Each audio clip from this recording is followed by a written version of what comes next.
Mahalo for that. We also have the Director of Customer Services, Kimberly Hashiro. Director, I'll ask the committee if there are any questions for Director. If you could go ahead and come up, and we'll go first, Councilmember Tupola. Yeah, thank you so much. So Director, just wanted to get, your way in. We tried to incorporate everything you wanted as well as Chair. So how is this hand-carried CD1 looking for you and for your department? So thank you, Chair, Vice Chair, members, and Councilmember Tupola. So we have discussed this revision, and we are in support of these changes. We do appreciate the future implementation date and working with the Humane Society. We want to make sure that we're able to transition well and have enough lead time for this. Well, and for the benefit of the public and the members, they are in a contract right now. So Director does have to kind of work through that and any changes that might happen. So whatever is going to help your department to better implement it so that it can be successful, that's the goal. Correct. Thank you, Chair. Thank you. Appreciate that. Any other questions for the Director? I was going to ask, I might have missed it. So there are going to be rule changes that you'll be working on? Was that what I heard? Yes, so we'll work with the Humane Society in terms of a timeline, lead time, and working towards that next July implementation date. Okay, appreciate that. Thank you, Director. We'll go ahead and go to testimony. Seeing no other questions from the committee. I believe we only have registered in person on Bill 46. Is that correct, Madam Clerk? We have some for Bill 38 and 40. Okay, perfect. Good to know. So for Bill 41, having no in-person registered, anyone wishing to speak in chamber that's unregistered can come up. Ms. Young, did you want to testify on Bill 41? Aloha.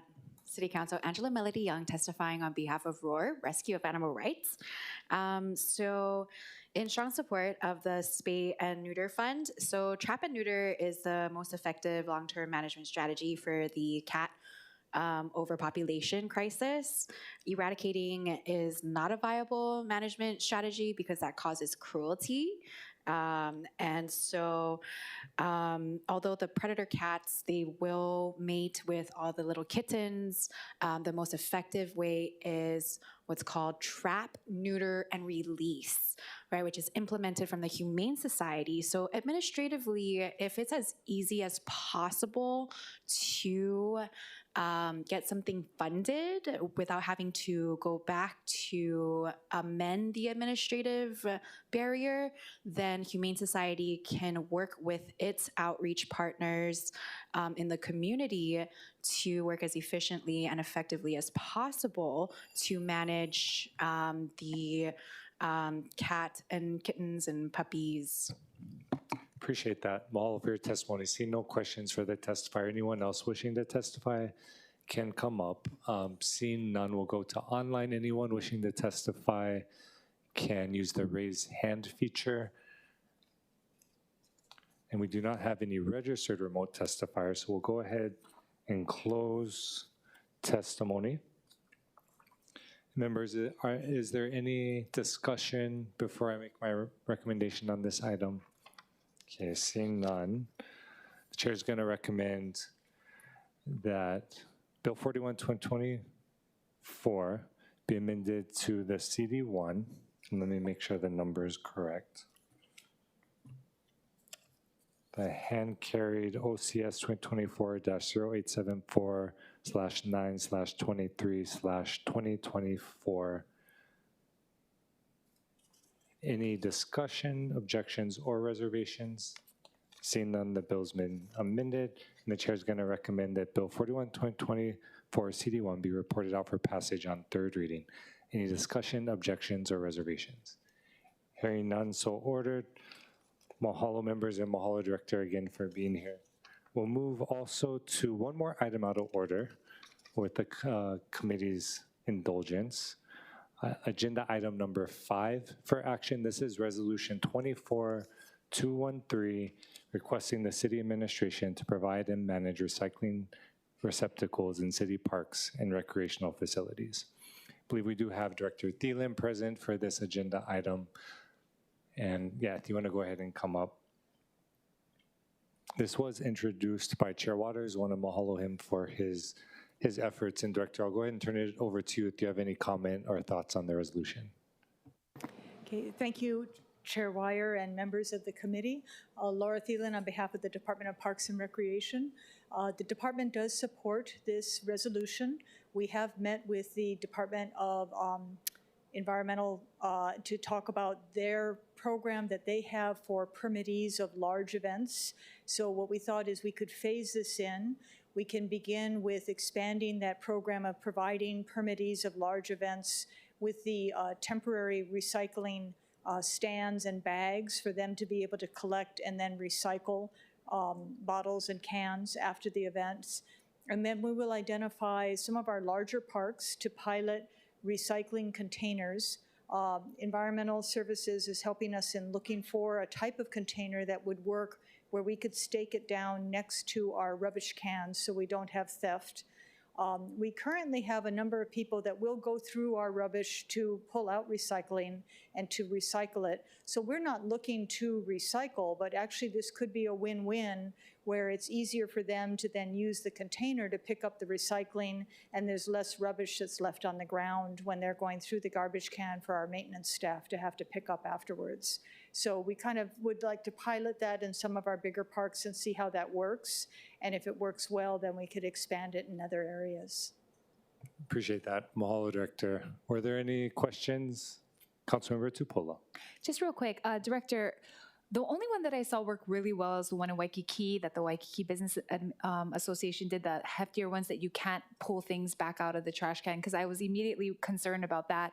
Ones in my district always get overturned looking for that. So maybe it'll stop cans from getting overturned, but I don't know what will happen or, you know, how you will stop theft of the actual recycle bin. But, you know, I was impressed by what they did. I'm trying to get the ones they have out of my district. So hopefully you can find a good solution.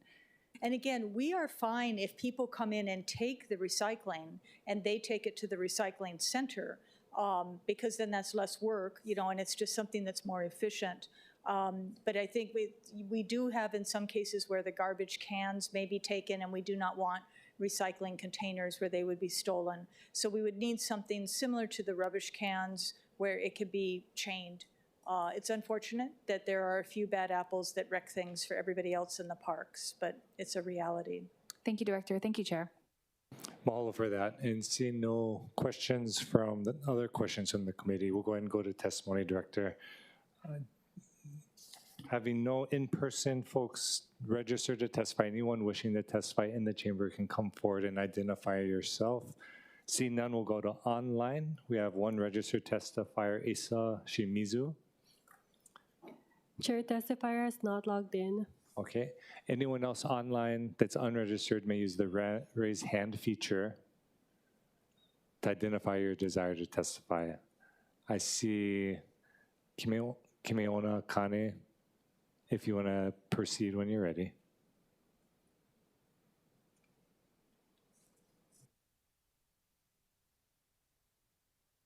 Mahalo Chair, mahalo committee members, and those that are participating. Kiaʻāina Kane, Waimanalo, in support of this measure. I just have two comments to make. One, just to ensure that that given the circumstances of needing to implement new equipment potentially, that the City Council recognizes their kuleana to budget appropriately for the Parks and Recs Department.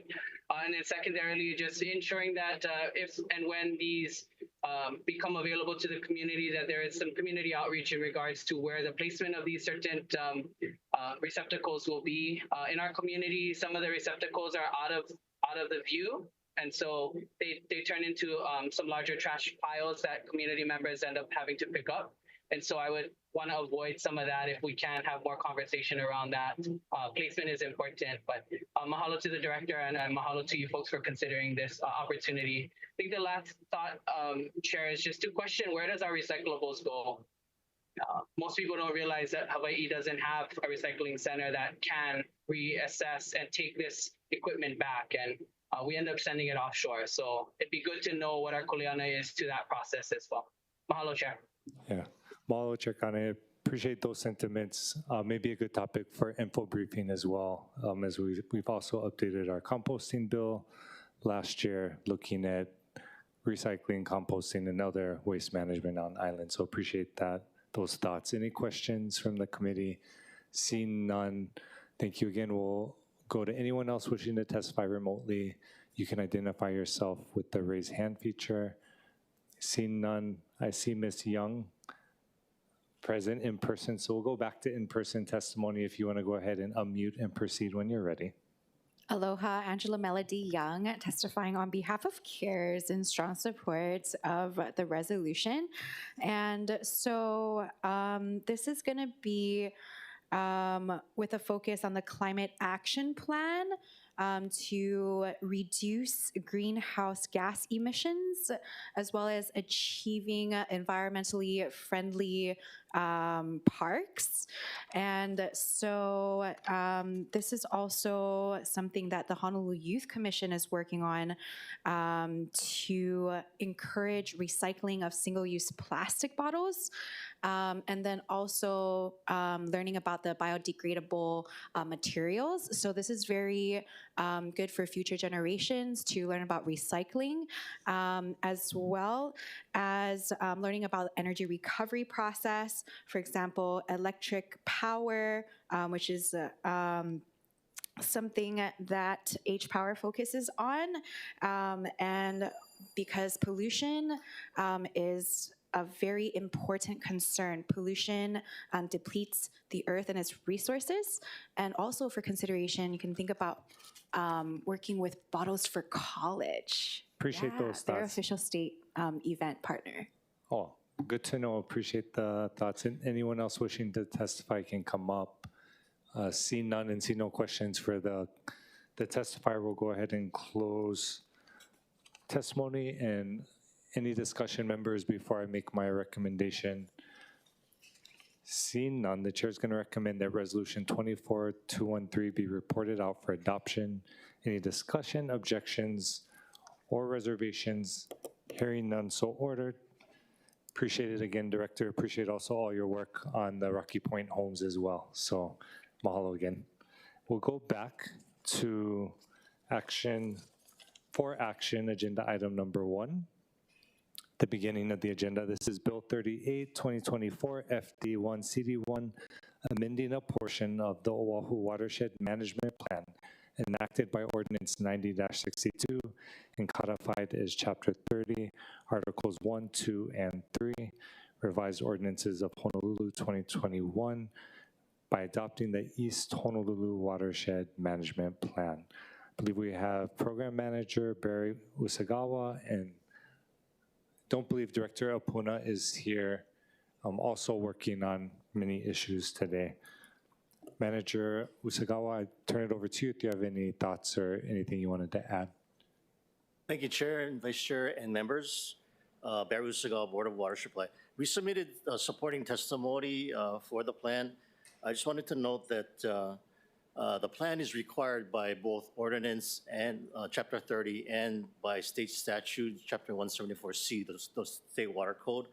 And as such, there are parallel adoption processes at both the county and state level. So happy to report that on September 18th, the State Commission on Water Resource Management held a public hearing at the Cocoa Head Elementary School. There were 2 testifiers in support of the plan. Their comments were non-substantive but related to coordinating the Sustainable Community Plan and the Watershed Plans in the next update. To have the a question on recycled water for the Hawaii Kai Golf Course and on residential water efficiencies. But they're non-substantive, and I am available to answer any questions. Thank you. Mahalo for that. I would also like to welcome Council Chair Tommy Waters to the chamber. This is in your district. Okay. Any questions from the committee? Councilmember Say. Does the Board of Water Supply have a program in trying to address invasive species, primarily the albizia trees? Thank you for your question, Councilmember. Yes, we partner with the Ko'olau Mountain Watershed Partnership. We provide funding for albizia trees removal, focusing on the high priority areas where they're clustered. So we do that on an annual basis. Okay, thank you. Any other questions? I did have one question. I was just curious. So after this is complete, would the Central Oahu Watershed Management Plan be next, or is that kind of pending? It's in my queue. I think Primary Urban Center, Central Oahu, and EVA are the three outstanding watershed plans. So currently working on all three of them at this time. Okay. No, appreciate that. That's a lot. So Yeah. thank you for all the work that you're doing. I see no other questions from the committee. We'll go ahead and go to testimony. Having no in-person registered testifiers, anyone wishing to testify in person can line up. Only seeing Ms. Young, I'll let you proceed, and then we'll go to remote after that. So please unmute and proceed when you're ready. Aloha, Angela Melody Young from CARES, a grassroots movement testifying in strong support of the Watershed Management Plan. So a water management plan is a strategy which identifies and addresses potential issues within the water system. And the purpose is to manage flooding with a surface water management plan, and then also to address heavy rainfalls, sewers, and other water-related activities. Mahalo for that. Seeing no questions for the testifier, we'll go to online testimony. We first have registered Chair Kane and then Melissa May. Mahalo, Chair. Mahalo for those that are participating in the conversation, and thank you, Barry, for your work and service to the Board of Water Supply. Kiaʻāina of Waimanalo here in my individual capacity today, really to share my mo'olelo. I was born and raised at the back end of Pu'okona, where our watershed begins. And, you know, it hurts my soul every time someone refers to other watersheds as priority watersheds. And so, you know, when I was young, growing up next to a river, a stream, excuse me, it flowed through most of my life. In the recent years, water has disappeared from our watershed. And so as we look at East Watershed and managing the urban core, I just remind everybody that we share the same mountain. And so our water system is attached to our rain. Our rain is called Lipu'upu'u. Lipu'upu'u functions as a system of limu that depends on fresh water to reach our kai. And right now, our water systems are not reaching our ocean. And so Lipu'upu'u has gone dormant from our ecosystems here, which takes with it the scent of the wind. And so I just am advocating on my community as well that while we're here to support the East Honolulu folks, we need a better glimpse into what is being impacted by watershed management, and we need to push a little bit more to ensure that we have equal fair share in the way that water resources are managed. So, mahalo, Chair. Mahalo. Seeing no questions from the committee, we'll go to Ms. May. Aloha, this is Melissa May. I'm the consultant working with Barry and the Board of Water Supply on the East Honolulu Watershed Plan. And I'm just here to assist with any questions and offer my overall support. Thank you. Mahalo for that. Any questions for the testifier? Seeing none, I'll just note anyone online wishing to testify can use the raise hand feature. And seeing none, we'll go ahead and close testimony. And members, is there any discussion before I make my recommendation? Okay, seeing none, the chair is going to recommend that Bill 38, 2024, FD1, CD1 be reported out for passage on third reading. Any discussion, objections, or reservations? Hearing none, so ordered. Also, I'd like to welcome Councilmember Cordero to the chamber as well. Okay, that brings us to agenda item number 2 for action, Bill 40, 2024, amending ordinance 23-29 by adding solar energy storage and energy efficiency projects for multifamily dwellings and commercial buildings to the list of eligible projects for professional self-certification. Members, we have a posted CD1 to the bill that I submitted. For your information, a summary of the amendments is posted on the agenda. I don't believe we have Director Apuna. Oh, I see Deputy Director Gallagher. No. Okay, no comments. Were there any questions? If not, we can go ahead and go to testimony. Appreciate you being here today.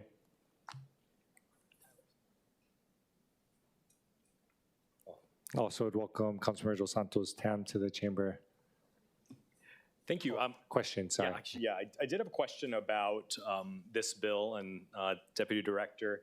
You know, one of the issues that we've heard about from the solar industry, this isn't going to be resolved by this bill, but one of them is the issue with the materials and methods numbers, and I guess the combinations of different solar panels and batteries and things like that.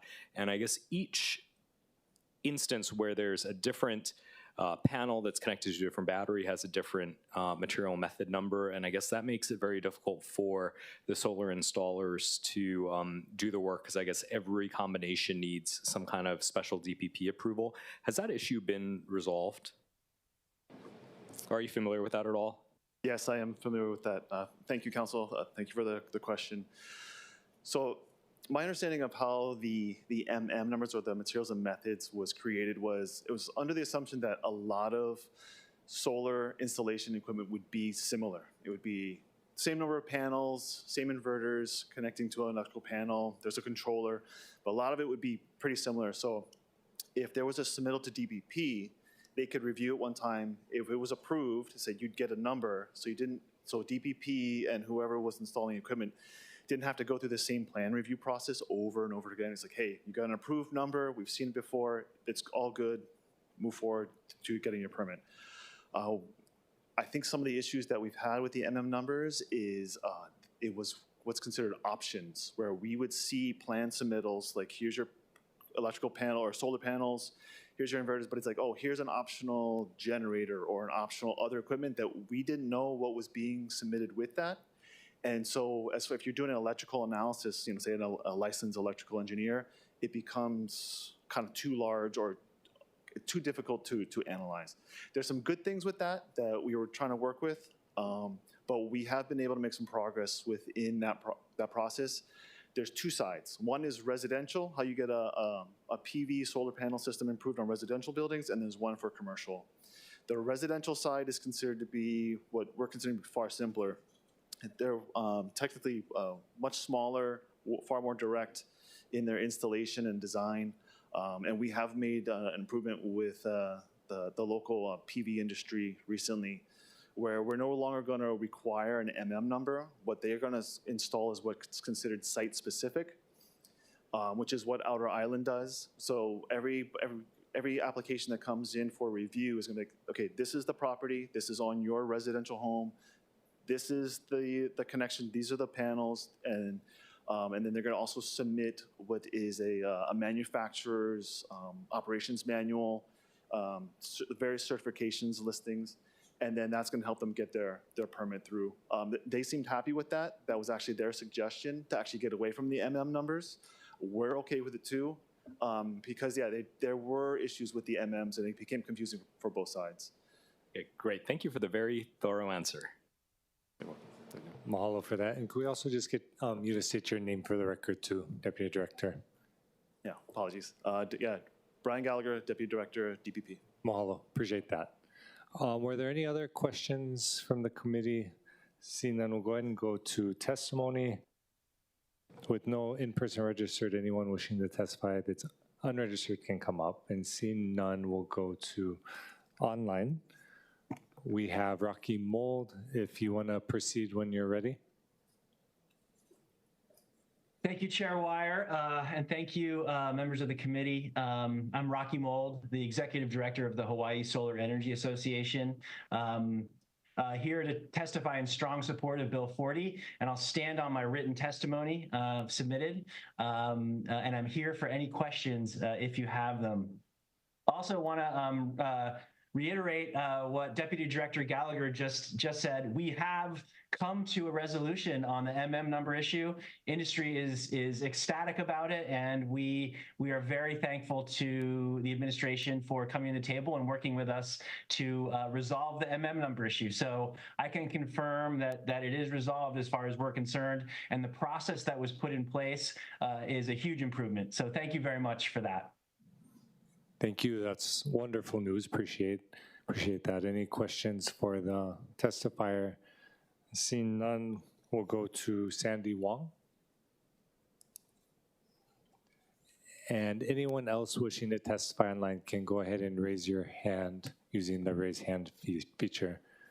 Ms. Wong, feel free to proceed when you're ready. Thank you, Chair. So I will also stand on my written testimony in strong support. We are in support of the proposed CD1. I would like to take this time, though, to thank you, Chair Waters, the administration, on all the collaborative process that we've been doing to get this bill moving. Thank you. Thank you. Appreciate that. Seeing no questions from the committee, seeing no one else registered or raising their hand, we'll go ahead and close testimony. Members, any discussion before I make my recommendation?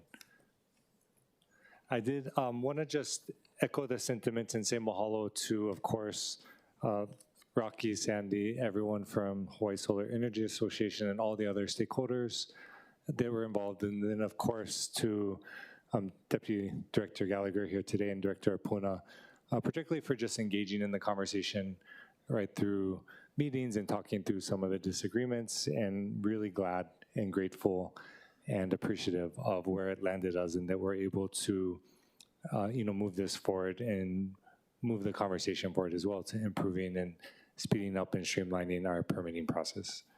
So with that, Chair is going to recommend that Bill 40 be amended to the posted CD1 as identified as OCS 2024-0854. Any discussion, objections, or reservations? Bill has been amended to CD1. Chair is then going to recommend that Bill 40, 2024 CD1 be reported out for passage on third reading. Any discussion, objections, or reservations? Seeing none, so ordered. Mahalo again.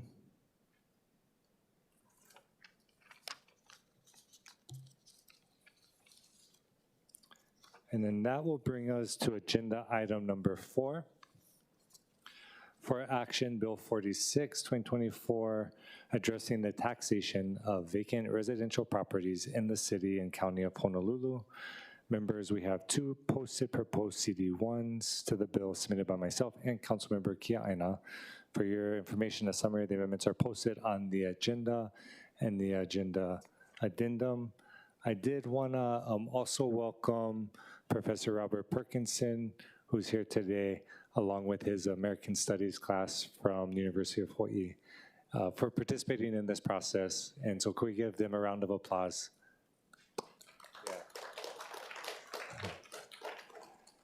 Councilmember Kiaʻāina, did you want to explain the hand carried?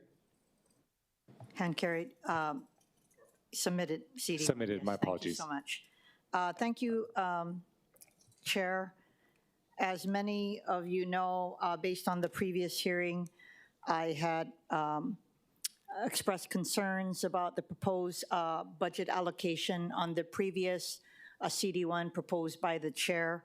And so, and I had meant to look at other issues as well post-hearing. And so I'd like to describe what my amendments do. First off, it retains the original budget allocation for revenues under the Bill 46 as introduced, and it provides proper exemptions for homes that are legally occupied for at least 6 months out of the year, including properties classified or dedicated as long-term rentals for 12 consecutive months, for legally operated transient vacation units and bed and breakfast homes, and homes legally occupied by the owner, their unpaid guests, or their paid renters. I am also continuing to work with legal counsel to find the specific wording we need to add to this bill to ensure local families who are maintaining a second home for personal use by family and friends will not be harmed by this tax. I plan to offer that additional language as we move forward at the Budget Committee. Chair, I did want to thank you for your leadership on this, as well as Chair Waters and Budget Chair Cordero, as well as the administration. I know various offices have put a lot of work into this, as well as all of the housing advocates who are in the audience today and online. I do feel that collectively we all support the underlying intent, as do I. I do believe in the areas where there are issues of concern. My hope is that we could potentially address it today so that we could move a bill out. That is my desire to move a bill out, and any things that are not addressed, we could further refine them in the Budget Committee. I just wanted to state what my, some of the exemptions I feel have to be, and of course, you've already know my concerns about the budget allocation, but I do want to do everything possible to move this bill forward. So thank you, Chair. Mahalo, Vice Chair, and appreciate those sentiments and the work that you've put in as well, and of course echo those. Mahalo to Councilmember Cordero and then Chair Waters for all the work you're putting in to really address our housing crisis and making Hawaii more affordable. And so just to give a summary of the changes that we made, the main one in the posted CD we have is adjusting so that folks that have the homeowner occupant exemption only have to submit proof of that once and then don't have to repeat that annually. We do have Director Kawano here, I believe I see, from Budget and Fiscal Services. Members, were there any questions at this time? Otherwise, I'll go into testimony and then we can come back for more questions and discussion. Okay, seeing that, we'll go to in-person testimony.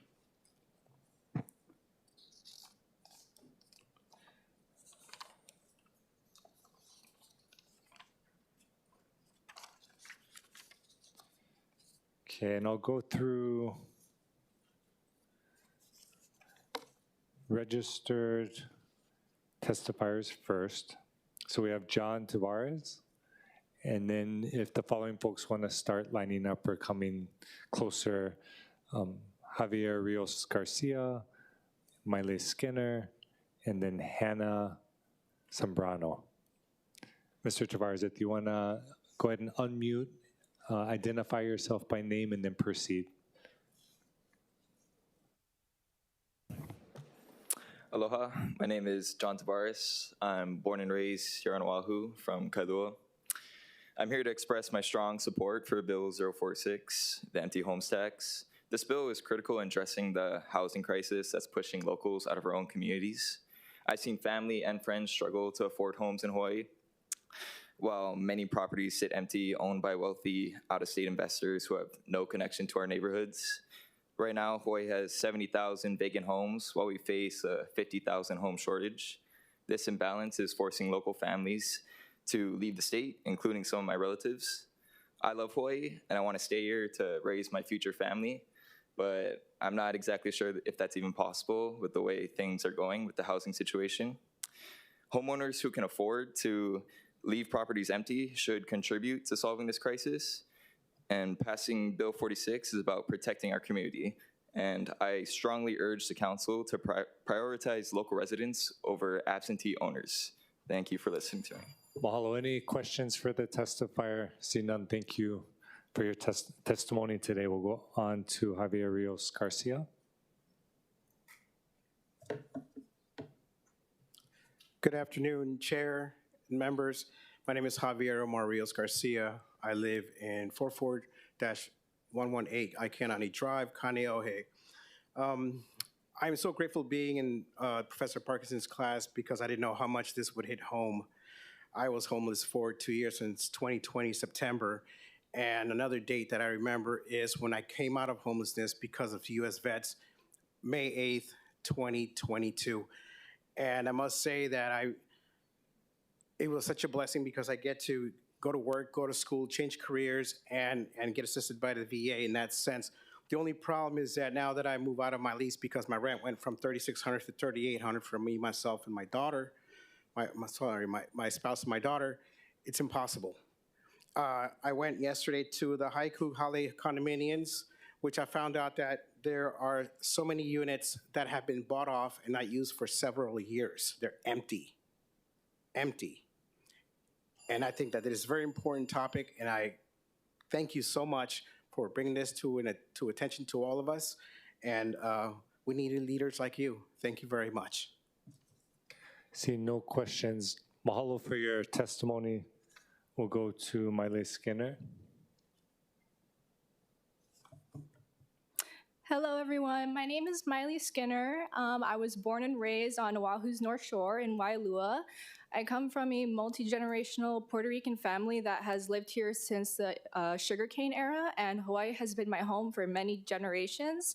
As a young local person, I see how impossible it feels for my generation to afford a home with a medium rent at $2,100 for a one-bedroom apartment in Honolulu and a minimum wage of $14 per hour.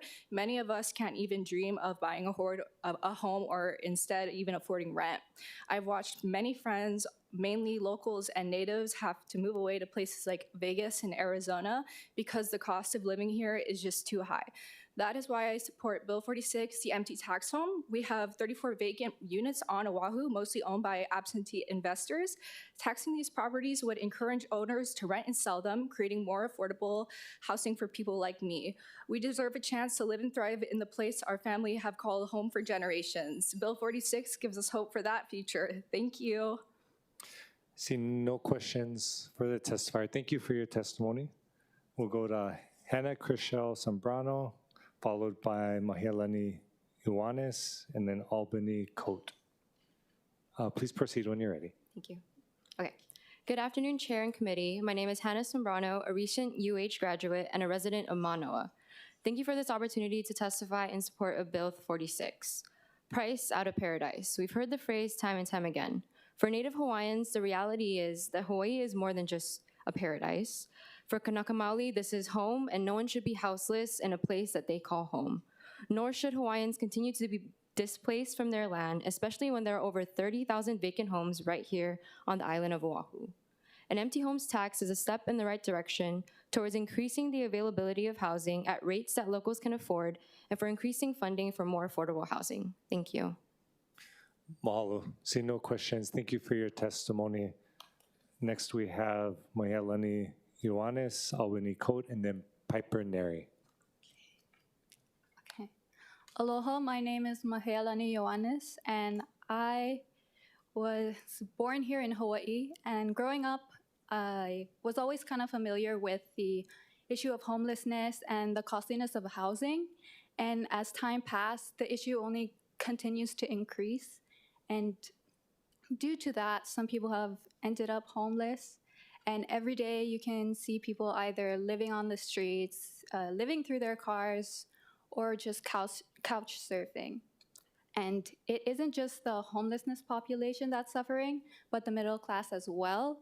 I myself have seen the looks on my family's faces, the disappointment, the frustration, when you really want to buy a new home, one that's suitable for your family, and yet you can't afford it. And let's see, life in Hawaii is hard. We have had to settle in homes that might as well be falling apart. It's a struggle to simply live and exist in a place that's considered paradise. Thank you. Mahalo. See no questions. Thank you for your testimony. We have Albany Coate, followed by Piper Neri, and then Vanessa Kachik. Hi, good afternoon all. Thank you for hearing my testimony. My name is Albany Coate. I'm a student in my senior year at UH Manoa, and I strongly support this bill. Bill 46 and the empty homes tax contain measures that will benefit not only the economy and combat housing insecurity, but primarily will benefit the people of Hawaii, many of whom are your constituents and who have supported you throughout your terms. I'm not from this land, and I have a role as such to use what power I do have to ensure that those who are from this land and who have lived here for generations have equitable access to affordable housing options. As a student double majoring and minoring while working a job, I struggle to find affordable housing options. This decision, passing this bill, will not only affect my and others' experience in finding affordable housing options, but could create thousands of dollars in revenue and in quantity of living space. This tax will create ripples positively impacting the rest of society through contributing lower housing costs and higher accessibility. This will impact generations to come. Thank you for your time and consideration. See no questions from the committee. Thank you for your testimony. Next, we have Piper Neri. Hi, my name is Piper Neri. I'm a senior at UH Manoa and a Hawaii resident. I stand in strong support of Bill 46. This bill is critical and it's a critical and timely response to one of our city's most urgent issues, the shortage of affordable housing for local families. Honolulu ranks as one of the least affordable housing markets in the nation. It's become apparent that a bold, innovative solution is needed to ensure Hawaii remains not just a place to visit, but a place where residents can live and thrive. Bill 46 is a step toward preserving the integrity of our communities, ensuring that homes are homes, not investment vehicles. This is about more than just property. It's about preserving Honolulu as a place where people can build their lives, raise their families, and contribute to the island's cultural and economic vitality. We live in a system where these wealthy corporations and individuals have been using the power of access to skew the playing field for far too long. And this bill can really make a difference. Thank you. See no questions. Mahalo for your testimony. We'll go to Vanessa Kachik. Hi, my name is Vanessa. I'm testifying in strong support of Bill 46. I'm a recent graduate and a dedicated houseless advocate, and I have lots of experience working with our local populations facing homelessness. I think this is a very small step in the right direction to try and bridge the gap we have because there's a big disparity between those with wealth and those without it, and we're faced with it on the streets every day. And the people who aren't here and are taking up this space don't have to see it, and they're contributing, so they should play their part. Thank you for your consideration. Thank you. See no questions from the committee. Mahalo for your testimony. We'll go to Susan Lee, and then Robert Perkinson, and then anyone else that's not registered but is here in person can go ahead and come forward as well. Please proceed when you're ready.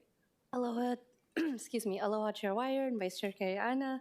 My name is Susan Leh. I'm Housing Policy Analyst for Hawaii Appleseed, providing testimony on behalf of our organization, and I stand on our written testimony. We've allowed investors to capitalize on Oahu's appreciating market for far too long without any sort of need for rental income, and that has created our vacant home situation that we see now. We strongly support Bill 46, and we commend the language in CD1, MW3. However, we do request that all funds be dedicated between the Affordable Housing Fund and Affordable Housing Initiatives, as in the language of CD1, MW3. And also, I appreciate Councilmember Kiaʻāina's explanation of her language for CD1, EK1. However, we are concerned that the removal of the principal residence language allows for many to circumvent the tax, which is an unintended consequence, and we encourage the inclusion of permanent residents. Thank you. Any questions for the testifier? Mahalo for your testimony and all the work that you're doing. We'll go to Robert Perkinson. Aloha. I'm a professor at the University of Hawaii. Been here about 20 years. Best thing that ever happened to me, and I'm so proud of my students today for electing to work on this issue. When I arrived, there was a housing crisis in Hawaii, and it's just gotten worse over the last 2 decades. It's a big problem that I know all of you have been working on that requires a lot of solutions: zoning reform, permitting expedition, parking requirements, money for new housing, and so many more kind of solutions that need to be part of to meet a challenge of this scale.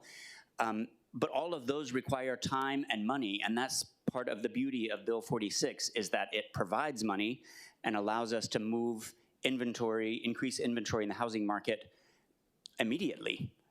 And that's kind of amazing. My worry is that, you know, enforcement and implementation and the exceptions could be kind of complicated, but I implore you, please do not let this die in the thicket of debate. It's too important, and I think getting a meaningful tax passed will be something you can all be proud of, we can all be proud of for our whole careers. Thank you.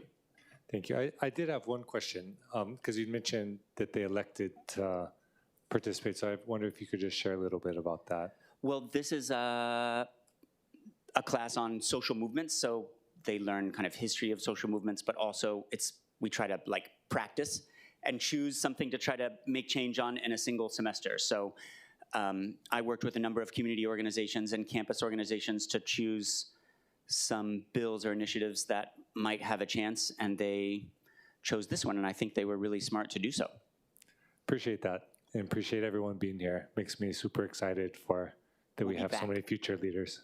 Any other questions, Councilmember Cordero? Not related to the bill, but I was just wondering, which department are you with again? I'm in American Studies. One of my bachelor's degrees is in I know American that. Studies at UH Manoa. Yeah. Awesome, thank you. Very nice to see you. Nice Bye. to see you. Any other questions from the committee? Seeing none, we'll go to unregistered testifiers. Ben, if you want to go ahead and identify yourself and proceed when you're ready. Sure. Ben Sadowski with Unite Here Local 5. And thank you, Chair Weyer, Vice Chair Kiaʻāina, and council members.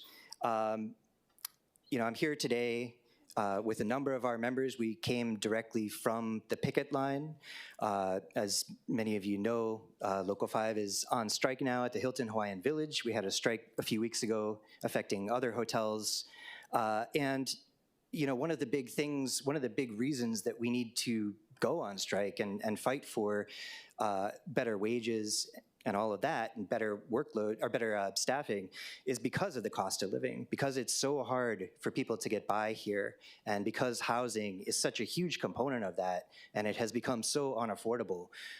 We want to make sure that, we have a Hawaii that works not only for our families now, but for our future generations, that we have housing that people can actually afford to live in future generations. In a recent survey of our members, 57% said that they spend more than half their income on housing, and another 30% said they spend between a quarter and a half their income on housing. And this is a situation that's got to change. We can't change it just by continuing to try to get wage increases. We need other things as well. And I think that Bill 46 is a step in the right direction in trying to get rid of or try to disincentivize people from speculating on homes and leaving them empty instead of allowing people to live in them. And so we're here to support Bill 46, and thank you very much. Thank you. Any questions? Seeing them all for your testimony. Anyone else wishing to testify can come up, identify yourself, and proceed when you're ready. Hello, council members. My name is Kenshiro Krolubak. I work at the Hilton Hawaiian Village. I've been working there 11 years now. And like he said, we're on strike because we want to get better wages to be ahead. Because, I'm from Palau. I came here 2008. And I will start renting the house like 1,200. So I've been struggling until now. I never stopped working. I've been working, so I've been paying my tax and all that. But I'm supporting the Bill 46 because this is why. Because the working people, the working class people, they're working hard. But the landowners, they keep raising their rent. But us, the wages still are low. So that's why we're fighting for a better wages, so we can be ahead. We can, because our rent is different than the electric bills, water bills, and they keep putting it up there. So that's why we're supporting Bill 46, and thank you so much. Aloha. Yeah. See no questions from the committee. Thank you for your testimony, from you and everyone from Local 5 that is taking time to come down during the action that's going on to testify. If you want to identify yourself and proceed when you're ready. Good afternoon, everyone. My name is Mirna Mariano. I'm from the Philippines. And ever since I came here in Hawaii, I've been struggling with the rent. So for now, I don't have anything to say more, but to support the Bill 46. Thank you. Thank you. Mahalo for that. Anyone else in person wishing to testify can come forward. We'll end with Ms. Soon and then go to online. Mahalo for being here. Aloha, Chair Weyer, members of the committee and the council with full room today. I think it's a testament to how important this issue has been for for this entire body. And I think folks have already really stated the problems and the challenges that our community has better than I can. So I just want to jump in to talk a little bit about strong support, not only for Bill 46, but also for the CD1 presented by Councilmember Weyer. I can appreciate wanting to address the needs for housing for folks that are leaving. Obviously, we know there's 108 folks leaving Hawaii every single day. That's serious. And we know from the UHERO study that the majority of that is for houses that are 100 to 140 AMI, but that doesn't necessarily mean that we have to only build houses at that level. In fact, the demand for folks who continue to stay here in Hawaii is at 80% AMI and below. Just in terms of numbers from our housing gap study, approximately 1,700 units are needed at that 120 to 140 level. Compare that to about 9,000 units that are needed at the 60% AMI and below level. So I think that that's part of why I want to continue to really stress and support and appreciate the CD1. If I could just go briefly, Mahalo, Chair. Put another way, we essentially need 5 times more housing at the 60% AMI level than we do at the higher levels. And so I just want to continue to not lose sight. I know that this is only one measure of a number of things that this council is doing to try to add more units into our community, but this measure can be really critical. Even if only 20% of the units that are vacant get moved back into use by our families as intended as housing, that could close the gap as much as by 30% of our need. That's a really big deal, and that's thousands of more families that can continue to live here in Hawaii. Other jurisdictions have dedicated 100% of the revenue from empty homes tax, Vancouver, et cetera. I understand that there's a lot of reasonable reasons why this council has to look at the entire budget, but I just want to continue to encourage this council to consider even some amount that ensures that the revenue that's being generated is going to go towards building homes for our community. So mahalo nui to the committee, mahalo nui Chair Weyer, kalamai. Mahalo, any questions from the committee? Seeing none. Anyone else in person wishing to testify can come up as well. The mic is on, so you can identify yourself and proceed when you're ready. Okay, hi, my name is Crystal. I actually got freshly picked off the picket line striking for Hilton.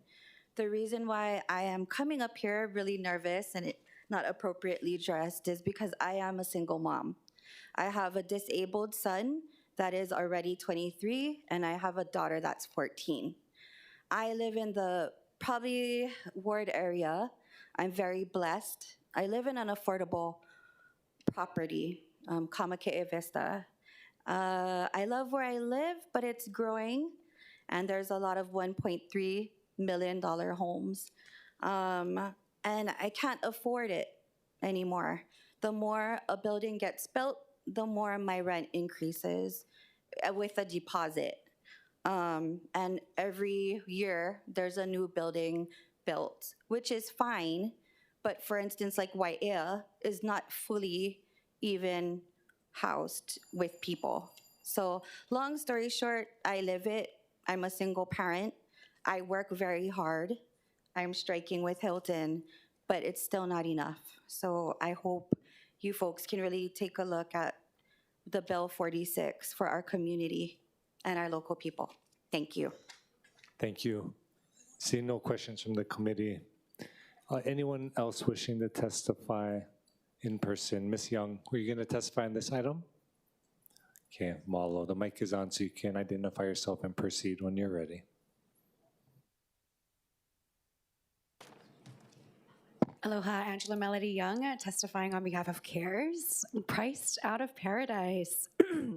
So because we care about the future generations, if they'll be able to own a home, if they'll be able to reach financial literacy at an early stage in life, we should strongly support this resolution. So from the 2024 study listed, as the data point reads, Hawaii is the lowest in the international market for homeownership in the English-speaking world.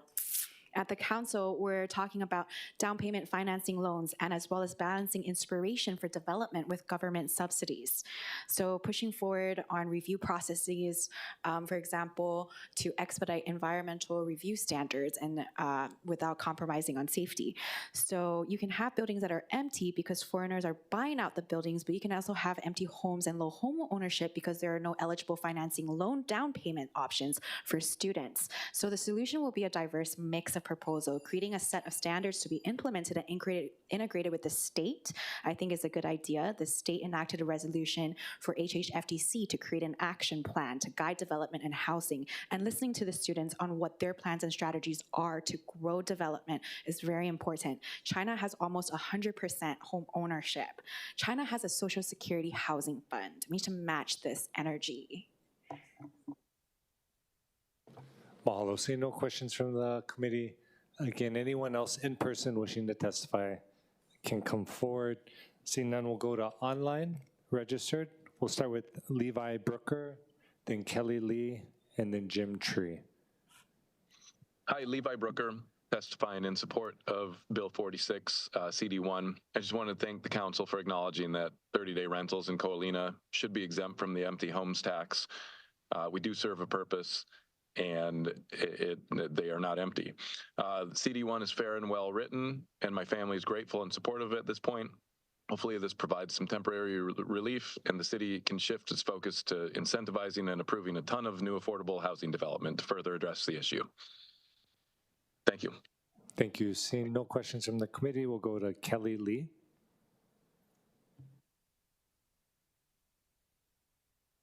Aloha, Chair, Vice Chair, and members of the committee. My name is Kelly Lee, and I'm representing OSTRA. We represent thousands of property owners, managers, and many others who work in the mid and short-term rental industry on Oahu. This important portion of our housing stock is vital to those who need affordable, furnished housing on our island.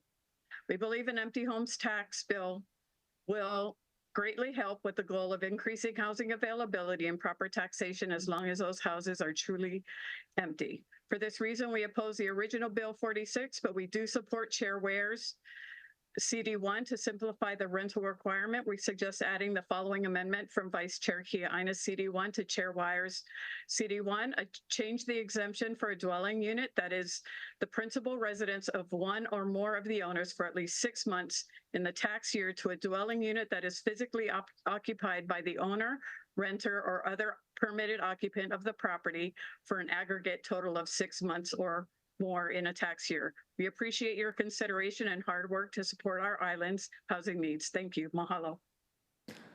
Mahalo for your testimony. Seeing no questions from the committee, we'll go to Jim Tree, then Roberta Morgan, and then Jennifer Andrews.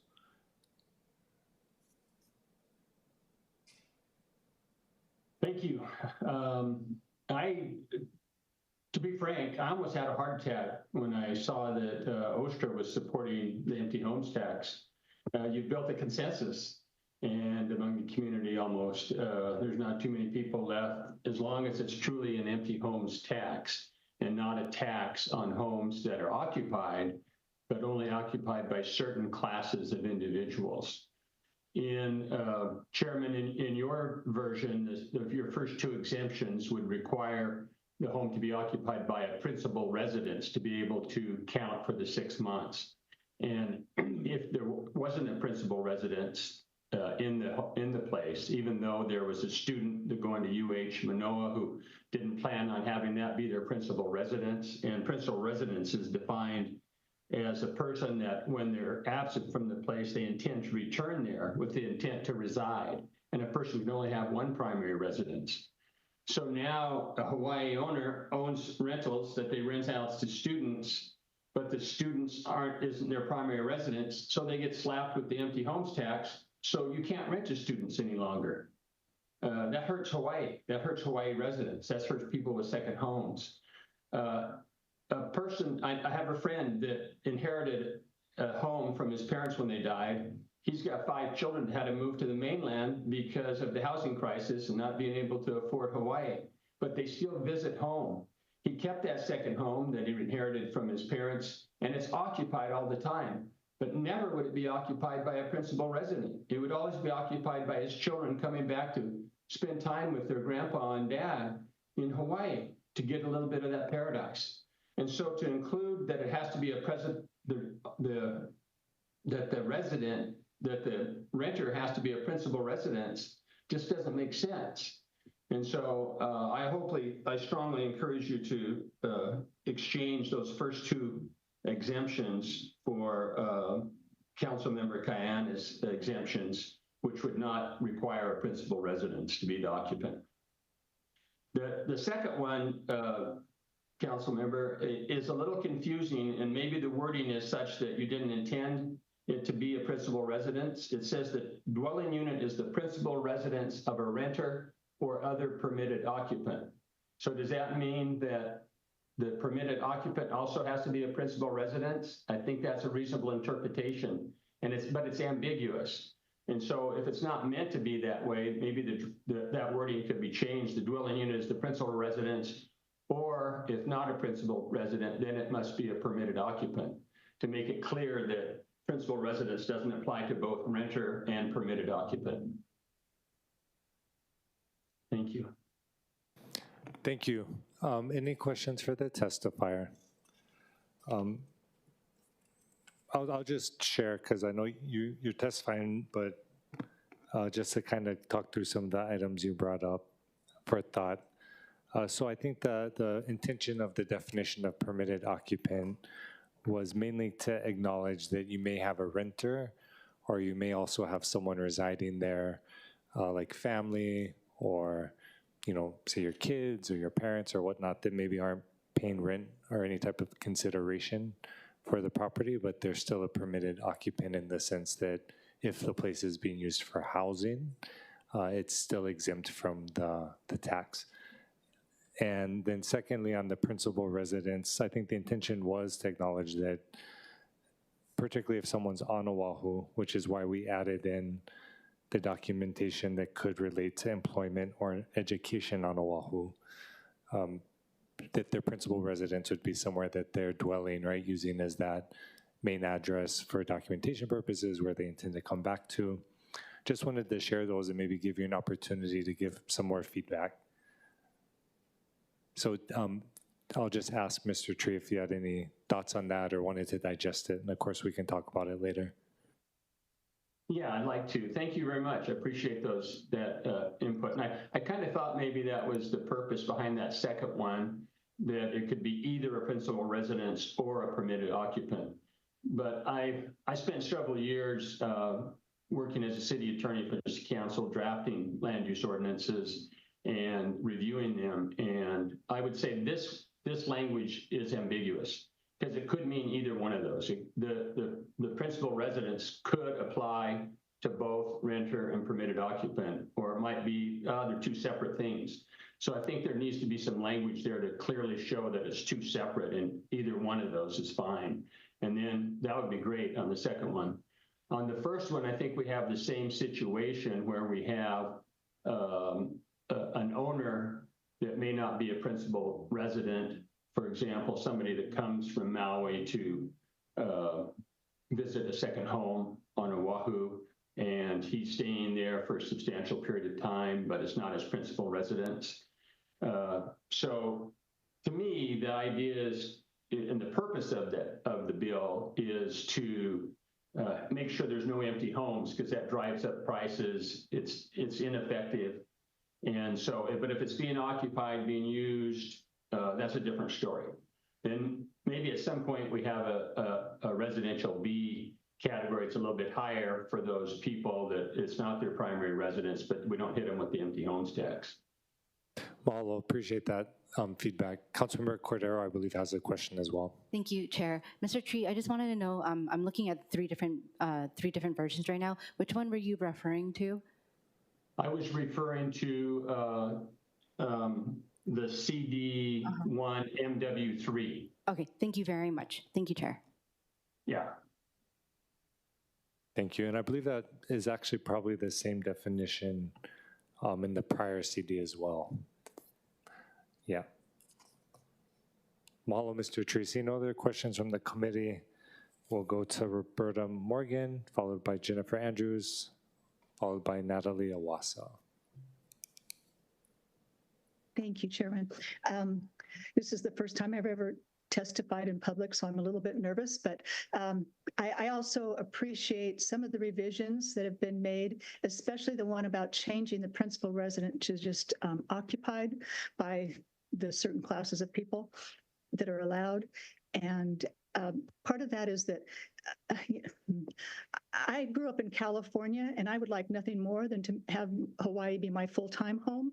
But because of business and family issues, I'm not able to do that right now. But as I tell everyone that asks, I spend more time at my home in Hawaii than I do any place else.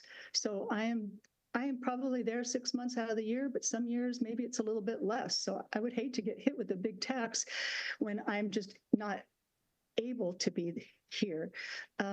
So I grew up, I'm sympathetic to needing affordable housing. I grew up with a single mom. She raised me on survivor's Social Security, so we didn't have a lot of money. And in California, the housing prices are as bad or worse than Hawaii, and they always have been. Yeah, so anyway, I am sympathetic to that. But at the same time, all of us that own a second home are not necessarily wealthy. When we bought it, especially. So I would just like to see the council work on it a little bit more, get the committee to work on it, and bring down that 3% tax too. Other cities that I've looked at that have it seem to have a lower tax for their empty home tax. So although I'd like to see no empty home tax, at least have a more reasonable amount so that people who have really worked hard to get a home in Hawaii aren't penalized unnecessarily. So anyway, I would just really encourage the committee to do more work. And I know that was it the budget department that hired the consultant? I'm a little fuzzy on the names here, but so that it wouldn't be an administrative nightmare. I think that's something else that needs to be worked out. So I appreciate too that one of the revisions has it only being required for the home owner who has it as their principal residence to only have to file one time instead of every year. I think that'll be very, very helpful. And hopefully I'll be one of those principal residents very soon. Mahalo for your testimony. Seeing no questions from the committee, we'll go to Jennifer Andrews. Thank you very much. Aloha, Chair Waters and members of the committee and participating members. My name is Jennifer Andrews, and I am the chair of the City Affairs Committee with the Honolulu Board of Realtors, providing testimony on behalf of Suzanne Young, CEO of the Honolulu Board of Realtors. Thank you for the opportunity to provide testimony in opposition of Bill 46, 2024, on behalf of more than our 6,700 members. The Honolulu Board of Realtor and its City Affairs Committee opposed Bill 46, which introduces a new empty homes tax of up to 3% on tax-assessed values of vacant residential properties. While HBR recognizes the need to explore new avenues to increase our critical housing supply, we believe a deeper understanding of the factors behind vacant properties, such as abandoned or problematic homes, is necessary before implementing such a measure. We also continue to support the work of the Permitted Interaction Group, the PIG, which would actively discuss these challenges and explore potential solutions. Additionally, we are encouraged by the request for proposals aimed at selecting a company to conduct a survey and apply more accurate data to better assess the true number of vacant homes.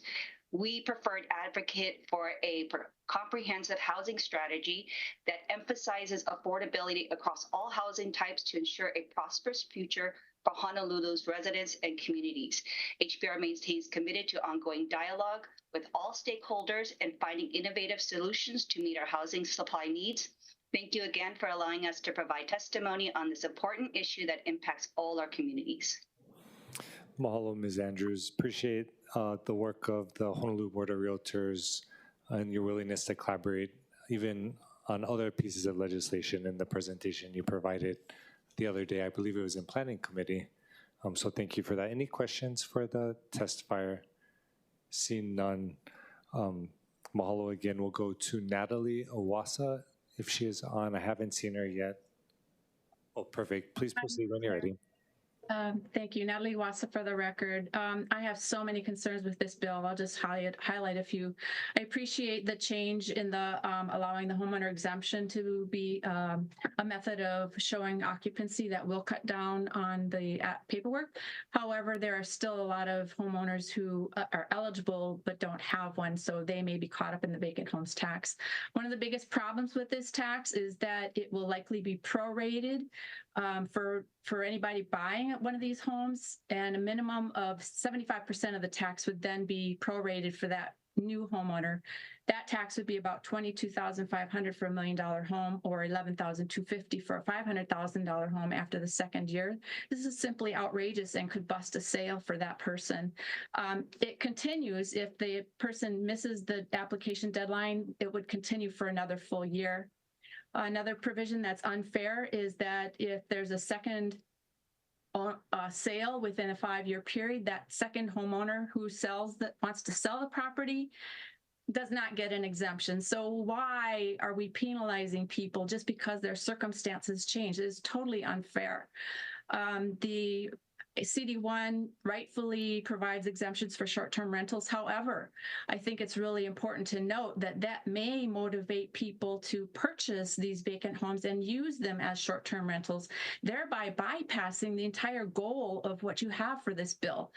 And then two more things, if I may. I encourage you to read Andrew Pereira's testimony. He highlights a lawsuit, I think it was in California, about government takings. And basically what it says is when you have substance over form, then that is still not allowed. So I encourage you to read that. I think this whole premise is questionable whether we would actually convert more of these vacant homes to residential occupancy homes. And I just ask you to vote no, because I'm so concerned about it. Thank you, Chair. Thank you for your testimony, Ms. Iwasa. I appreciate it. And all your due diligence on so many matters. See no questions from the committee. I'll go to CLMCC. Were you wanting to testify on Bill 46?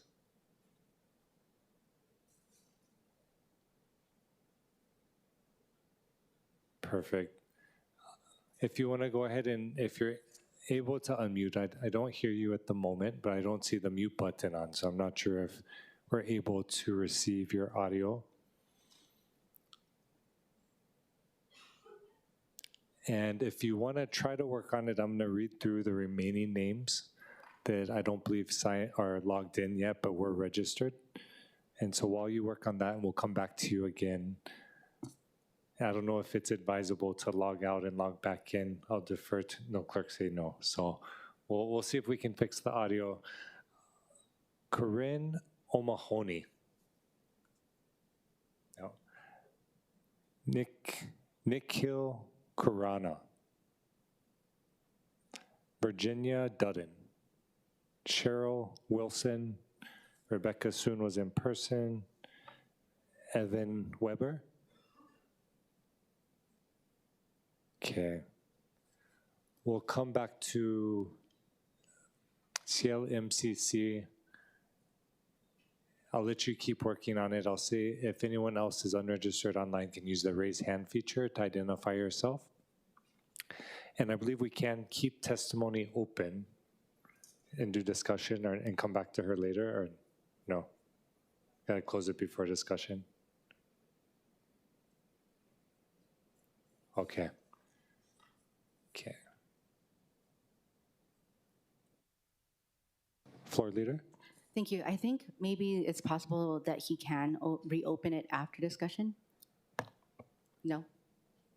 Okay, never mind. Okay. Don't listen to me.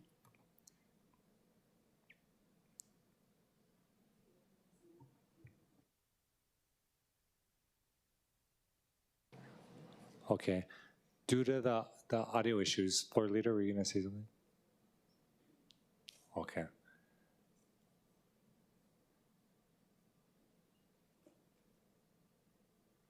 And sorry, I'm just watching because it looks like the participant is working on the buttons on the computer. So just giving her a couple more opportunities. Otherwise, we'll have to go ahead and close testimony.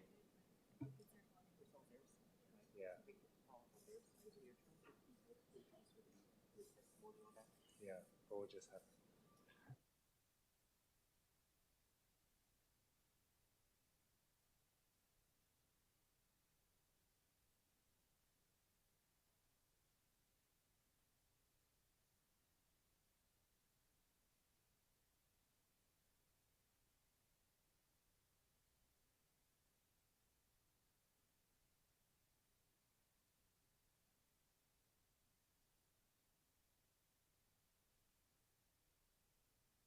Okay, so we'll let you keep working on the audio. Confirm that it isn't on our side, so I'm not sure if there is a microphone or some type of update you can do on your end to make the audio function, but we're still here, no rush, if you want to take a look at it. And we'll open it up. I know we have Director Kawano here, and is Housing Director here on this measure as well? Oh, perfect. So we have any questions that folks would like to ask Councilmember Okimoto? Me first? Okay. You're the first hand I saw. Okay. And I'm not sure if it's going to, it might be both of you or either, if I could get either Director Kawano or Director Matsubara. I just had a couple of questions and I'm not sure who to direct them to. But in hearing the testimonies that were shared earlier, there was a lot of concern with the vacant homes bought by outside investors. And I know that's a concern for most residents here.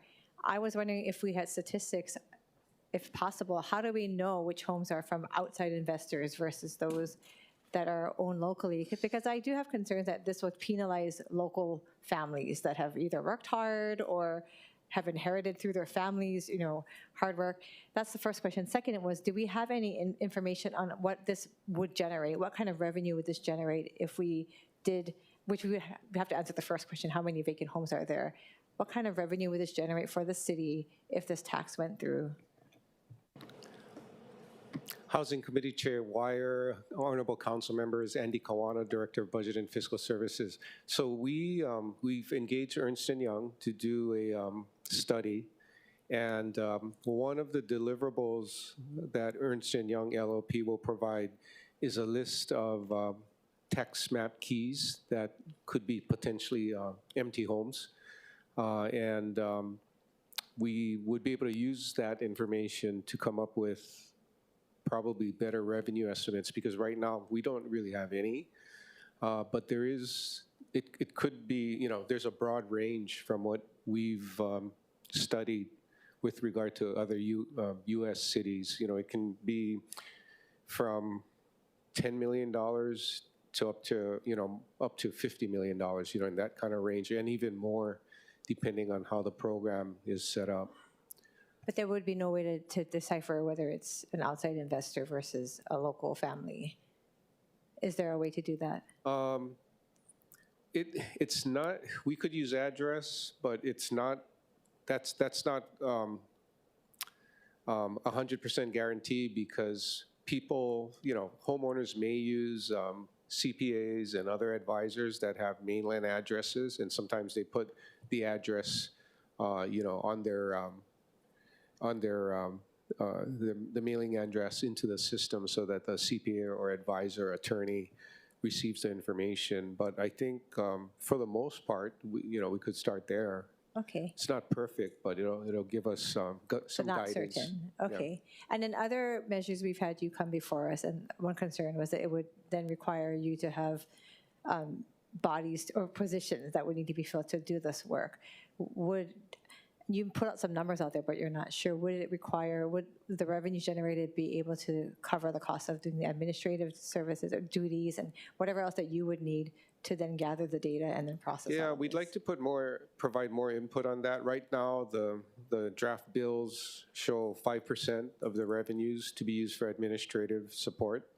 We may hire people, we may outsource some of it if allowed, but yeah, we really don't have our hands around the costs yet, you know, and how we're going to structure the new BFS division to administer the program. I think we need to do a little more study on that to determine cost. In its current form, though, your current department would not be able to take this on with what you have currently? No. Okay. Yeah. Okay, they wouldn't be able to do it, yeah. Thank you, Chair. Vice Chair Kiaʻāina. Thank you, Chair. For the administration, and I probably would like comments from both directors. As you know, my amendment is twofold. First, it strikes out the budget allocations to give the administration the greatest flexibility to be able to provide funding for homelessness, affordable housing, or to offset some of the other RPT bills that are moving forward. Second, all of my proposals deal with addressing the concerns of local families, and I'm not going to lay them out, but I just want to make sure for everyone listening why I'm doing it, because a lot of short-term rental, legal short-term rental owners are local families. The only difference between mine and the chair's is that mine is aggregate versus consecutive, because that is the nature of short-term rentals. And of course, the others also address it. So, but I want to ask you before I go into funding, what is your position with regard to my proposal to go back to the original language that was proposed by Chair Waters and Councilmember Cordero with regard to the budget allocation? So if you specifically mean that the budget allocation would go straight to the general fund, Councilmember, do you mean that? Yes, it reverts back to the bill as introduced. Yeah, I think I would prefer that. I would appreciate that, because I believe that we would work together and prioritize, you know, net revenues that are generated by the program to the priorities of the administration and council. And one of the priorities is housing, you know, programs for more housing inventory. So I don't think we need to put it in the Charter Affordable Housing Fund. And in fact, I think we're restricted by charter. So I like that approach of putting it right in general fund. Thank you. If you don't mind, I'd like the Director of Housing to come up, because I'm going to ask about funding.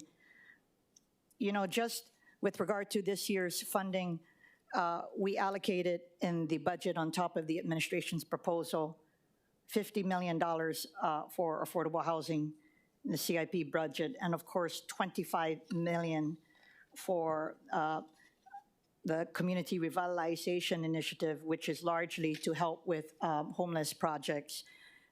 But, you know, to address the concerns by many who feel that there's inadequate funding, can you give me an overview of the state of affairs of city affordable affordable housing and homelessness funding? That's the first part of the question. And second, in concert with the estimated funding that we get from the state on top of that, what do you believe the magnitude is? So answer that question. And then also I wanted your own opinion. I know you're going to defer to BFS, what you believe, what is your position on my proposal to revert it back to the general fund? Good afternoon, Housing Chair, members of the City Council. Denise Seri Matsubar for the Office of Housing. Thank you for the question. So the order of magnitude is, I want to first begin by recognizing the testimonies and the need, the dire need for subsidies at the lower levels, AMI levels, because there's a definite need, there's a recognized need for that. But I also want to share that we have to understand where projected demand is going to be in terms of population growth and demand for housing. And that's going to be more at the higher income levels. The preliminary projections from our housing consultant that the city hired will show that next month, and they show no new net growth for lower income levels, although there is a recognizable need. In terms of answering your question, Councilmember Kiaʻāina, the funding in terms of what the city has dedicated in terms of CIP funds for housing and homelessness in the order of magnitude for fiscal year 25 was over $104 million altogether collectively for affordable housing. It's $50 million in affordable housing, $22.8 million in the Affordable Housing Fund itself, and $25 million in community revitalization funds. There's other smaller funds, but those are the big buckets. And the year before that, prior year, there was $260 million in CIP funds dedicated for affordable housing and a total of $55 million dedicated to homeless funds. So there's a lot of funding being dedicated in terms of CIP funds for affordable housing and homelessness. Now, you mentioned the state's contribution. Well, the biggest program by far across the nation is the Low-Income Housing Tax Credit Program. And just in the last year's award for low-income housing tax credit projects, the combination between the state and the city was close to $500 million. So just in private activity bonds alone, there's about $330 million in private activity bonds, $145 million in rental housing revolving funds, and about $30 million in low-income housing tax credits. That doesn't even count our affordable housing fund. So what I'm trying to illustrate is there is a lot of funding going towards low-income housing and rentals. And what the projections for demand is going to be, it's going to show that we need to do more for home ownership and kind of balance that out, because the demand for home ownership right now is almost split, almost half and half for rent and for home ownership. The other thing that our housing consultants have done is examine the production pipeline. And there seems to be a robust pipeline for low-income housing tax credit projects. Last year's award was to support, I believe, 1,700 units, close to 1,700 units. And that has kind of been the average, anywhere from 12 to 15 to 1,700 units a year because of the LIHTC program. I can't say the same for home ownership. So there's just some things, some points to bear in mind. Sure, and just my last question, Chair. Last question is, how much funding was unspent in the category of homelessness and affordable housing, just hypothetically, maybe in the last year? Unspent. I couldn't really give you a firm answer on that because the departments responsible for the funding have to still assess and report back to us. I believe we want to come back to this body next month to give you an update on CIP. But right now, it's looking like a good portion of the fiscal year 24 funds, I would say close to half, have a potential lapse, but we have to see because there's still some time left. And then it's too early to tell, I think, for fiscal year 25 with the 2-year mark on it. Okay. Anyway, thank you, Chair. Thank you. What was the number for the operating budget? I'm sorry, I gave CIP figures more. Well, So why was that? the CIP figures that were dedicated to affordable housing, Yeah, but if we're talking about how much money in the operating budget goes to housing and homelessness, that's what the allocation is for, right? the numbers I referenced was for CIP. Well, I'm talking about, since we're having a discussion on Bill 46, which is specifically allocating general fund money, and I know Vice Chair was bringing up how there's funds put forward, particularly state funds, right? That's a part of the, was it Ohana zones or, the different allocations that we get. So I'm just curious, what is the operating budget allocation for housing and homelessness? So the operating funds, most of it would come from DCS, so I don't have those numbers. Okay. I can just tell you, because we don't operate programs for the Office of Housing. Okay. I'm just curious because the bond funding in CIP, which is us taking on more debt, is a whole different question, right? If we're talking about how are we prioritizing our operating budget, That's why I was just curious. I feel like those numbers would be the most relevant to the discussion wrapping around Bill 46. So in terms of support for housing and of homelessness, the biggest portion of the funding that I've seen has all been CIP. I see. I don't think we can dedicate $500 million in operating funds. I haven't seen it for programs yet. So maybe not too much in operating funds. Well, I don't want to put words in your mouth. I know you said DCS and other departments would have to look. Appreciate that. I did have a quick question for Director Kawano. You made a comment, and I would also just note for members, OCS did do a memo regarding several legal questions that came up, and so would definitely encourage everyone to review that. You made a comment earlier, I just wanted to make sure I understood about it being impermissible to allocate funds to the Affordable Housing Fund. I just wanted to get a better understanding of what you meant by that. Yeah, well, my understanding is that if we were plan to increase funds going to the Charter Affordable Housing Fund, we'd have to do it through charter amendment. That's my understanding. What do you base that understanding on? Discussions with CORE. Okay. Did CORE, okay, is your understanding that there's a potential legal question about it? Or was that a bright line suggestion? They made it, my understanding is it's bright line because that fund was set up through charter.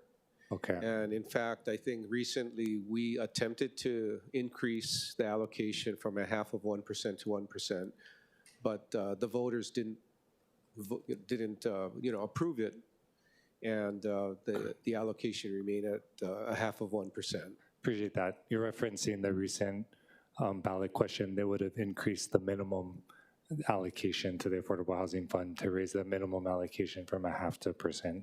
Right. And that, of course, as you mentioned, did not pass. So appreciate that.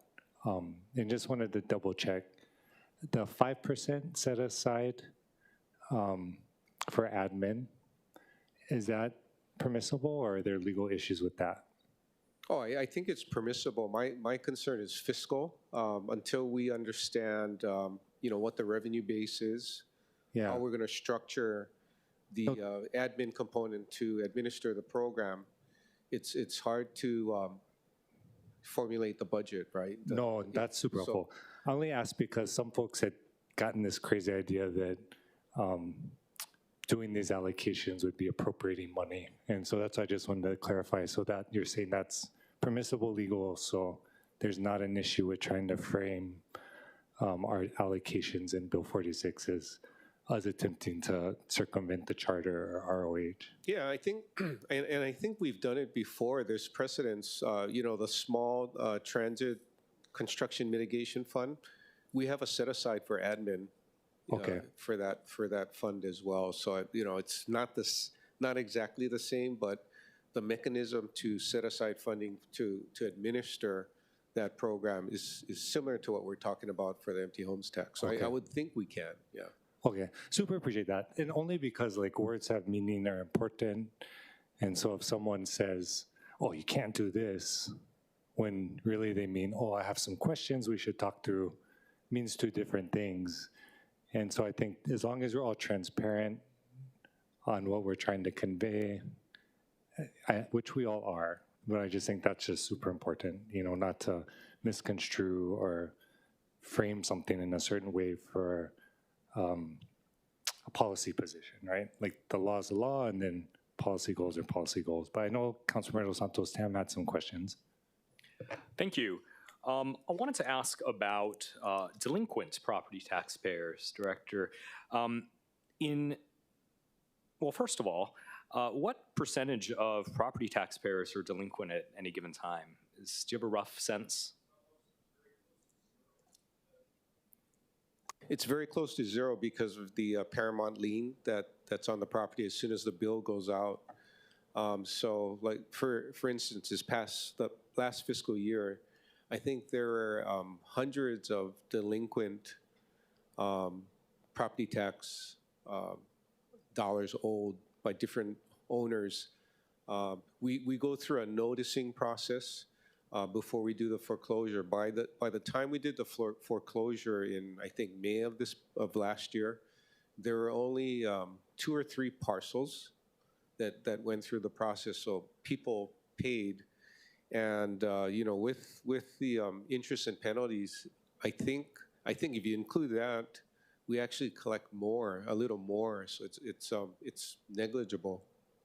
It's good to hear. That suggests to me that if we were to implement this, that people would generally adhere to and pay the proper amounts, notwithstanding, people trying to claim for various exemptions. Do you have the sense that if we were to implement this, that people would pay and that you could compel them to pay? Yes. My main concern right now that I haven't figured out is enforcement, because the tax will get triggered based on the declaration of the taxpayer that's going to happen every year. And if they're not truthful, in some cases, and don't report, report an exemption that doesn't exist to avoid the tax, we need to have a mechanism to investigate and to identify those people that don't follow the law. Well, thank you. That leads me to my next question, which is, right now we have an owner-occupant exemption. We have a number of other exemptions. What is that mechanism, and how often do people claim exemptions to which they're not entitled?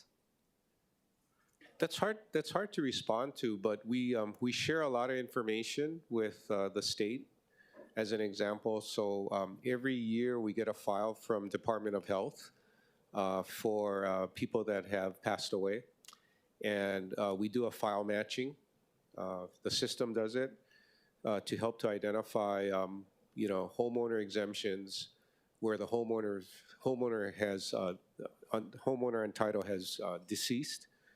So then, our inspectors can follow up. We do have a small team of inspectors, and actually appraisers also call homeowners to question. But honestly, with over 280,000 parcels that we have to track, and this is just residential, it's not 100%, in terms of full coverage that we have. But I guess your sense is that the number of people who maybe are claiming exemptions to which they're not entitled is a fairly small number. It's not a widespread thing where people are claiming to be owner-occupants when they're not. I would say the fraction is smaller, but we probably have people out there that are claiming to be owner-occupants that haven't been caught. Understandable. Most people are honest and file appropriately and notify the Real Property Assessment Division when they have a change in status. Do you ever work with the Department of Permitting and Planning for when people claim to be doing work that's under the owner-builder exemption to verify whether they're actually the owner-occupant? I've always wondered that. I don't have a response to that, but if you want to talk about it, I'll reach out to you and we can have more discussion. I'll check with our team as well at Real Property Assessment. Yeah, thank you. I wanted to turn next to the Affordable Housing Fund in general. It was established probably at this point 14, 15 years ago, perhaps more. How much money do we typically, could you talk a little bit about that? How much money we bring in right now? Of that money, how much gets spent? And how effective we are in being able to get it out there to create housing? I think for that one, we'll jointly respond to you. So I'll share my response, and I'll ask Denise Cesare-Matsubara to share her thoughts too. So when this administration came into office, there was a quite sizable balance, in terms of unspent funds in that charter fund, and I think it was over $30 million, if I recall right, when we started off. But DCS, through various programs, have spent it down. Every year, we put in 0.5%, so that's about $8.5 million. And last I checked, our appropriation that had not been allotted for expenditure was about $7 to $8 million. So we've brought it down quite a bit. So we have a running balance, but you know, it's not where it's out of control, where we're building up cash and not using it. I think the challenge with the Charter Affordable Housing Fund is that it can only be used for projects for residents that are at 60% AMI, you know, in terms of rental for 60 years. So it's difficult sometimes to limit it, but we understand that the fund was set up to help those in need of housing. Thank you. Denise, do you have anything to add to that, or is that an accurate depiction?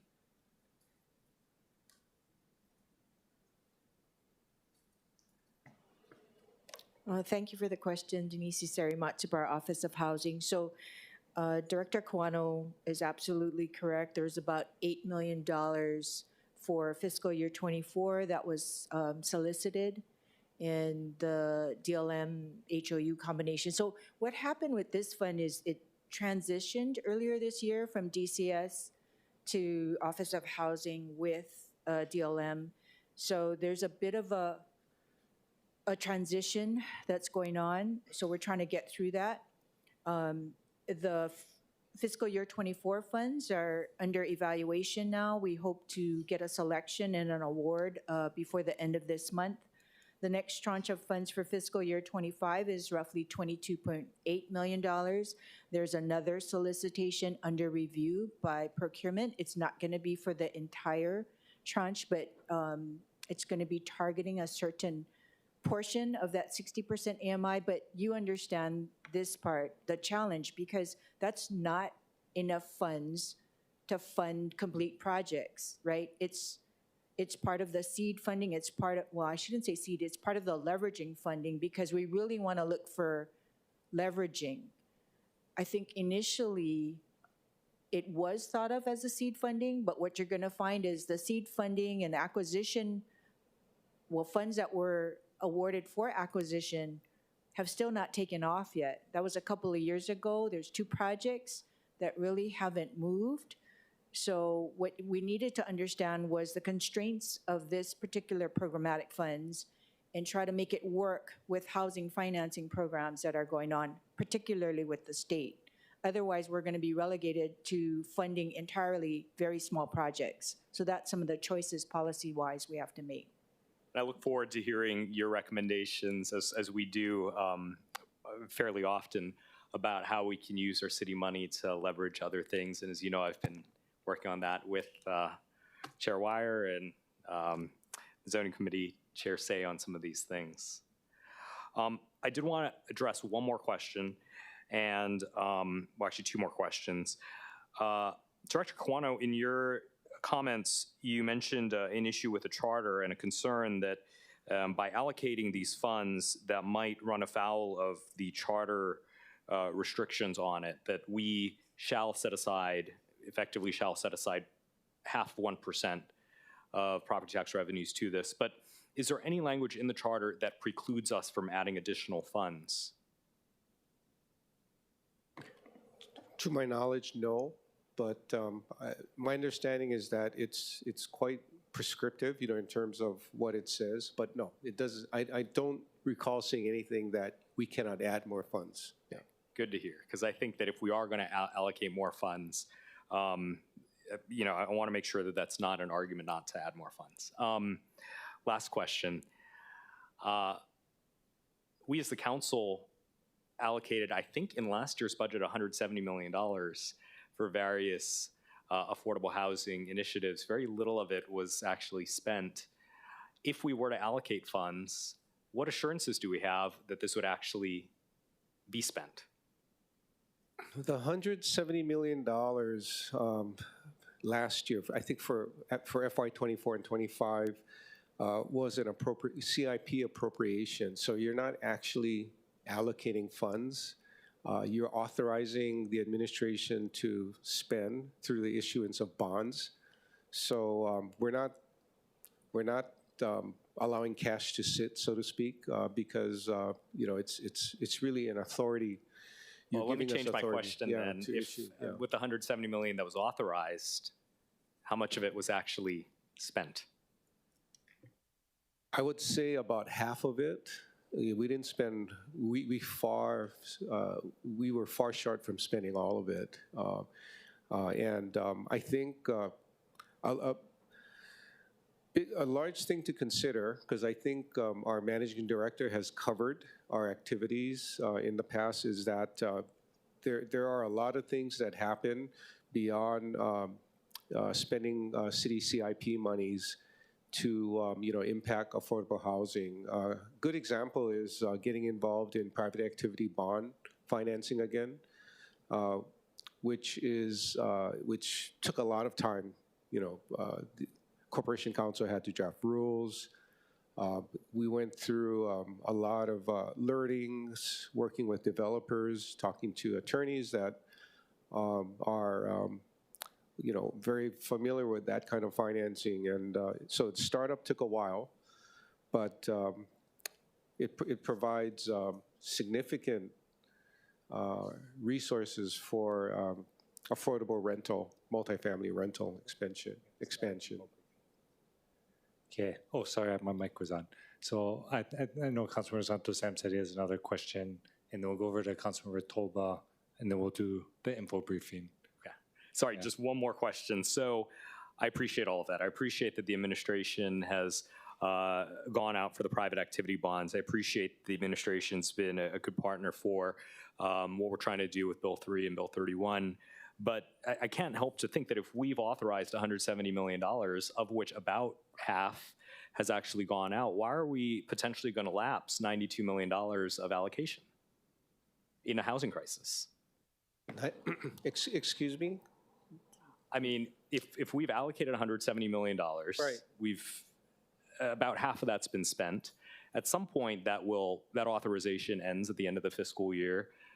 Why are we leaving in a housing crisis? Why are we not utilizing this as much as possible and trying to find ways to do so? It's a difficult process, to find properties to acquire that make sense, fit our criteria, and we're finding out that rehab work takes a long time as well.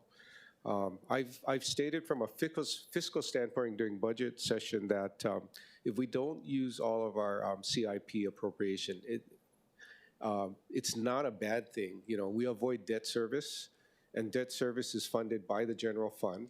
And compared to the state, we have far less in terms of resources in the general fund, to run government and to provide services. So to the extent that we cannot find quality locations, property, identify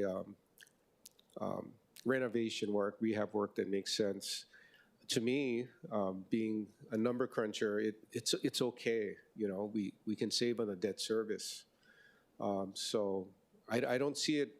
It's good and bad, but I do agree that we have a housing crisis and we have to do more.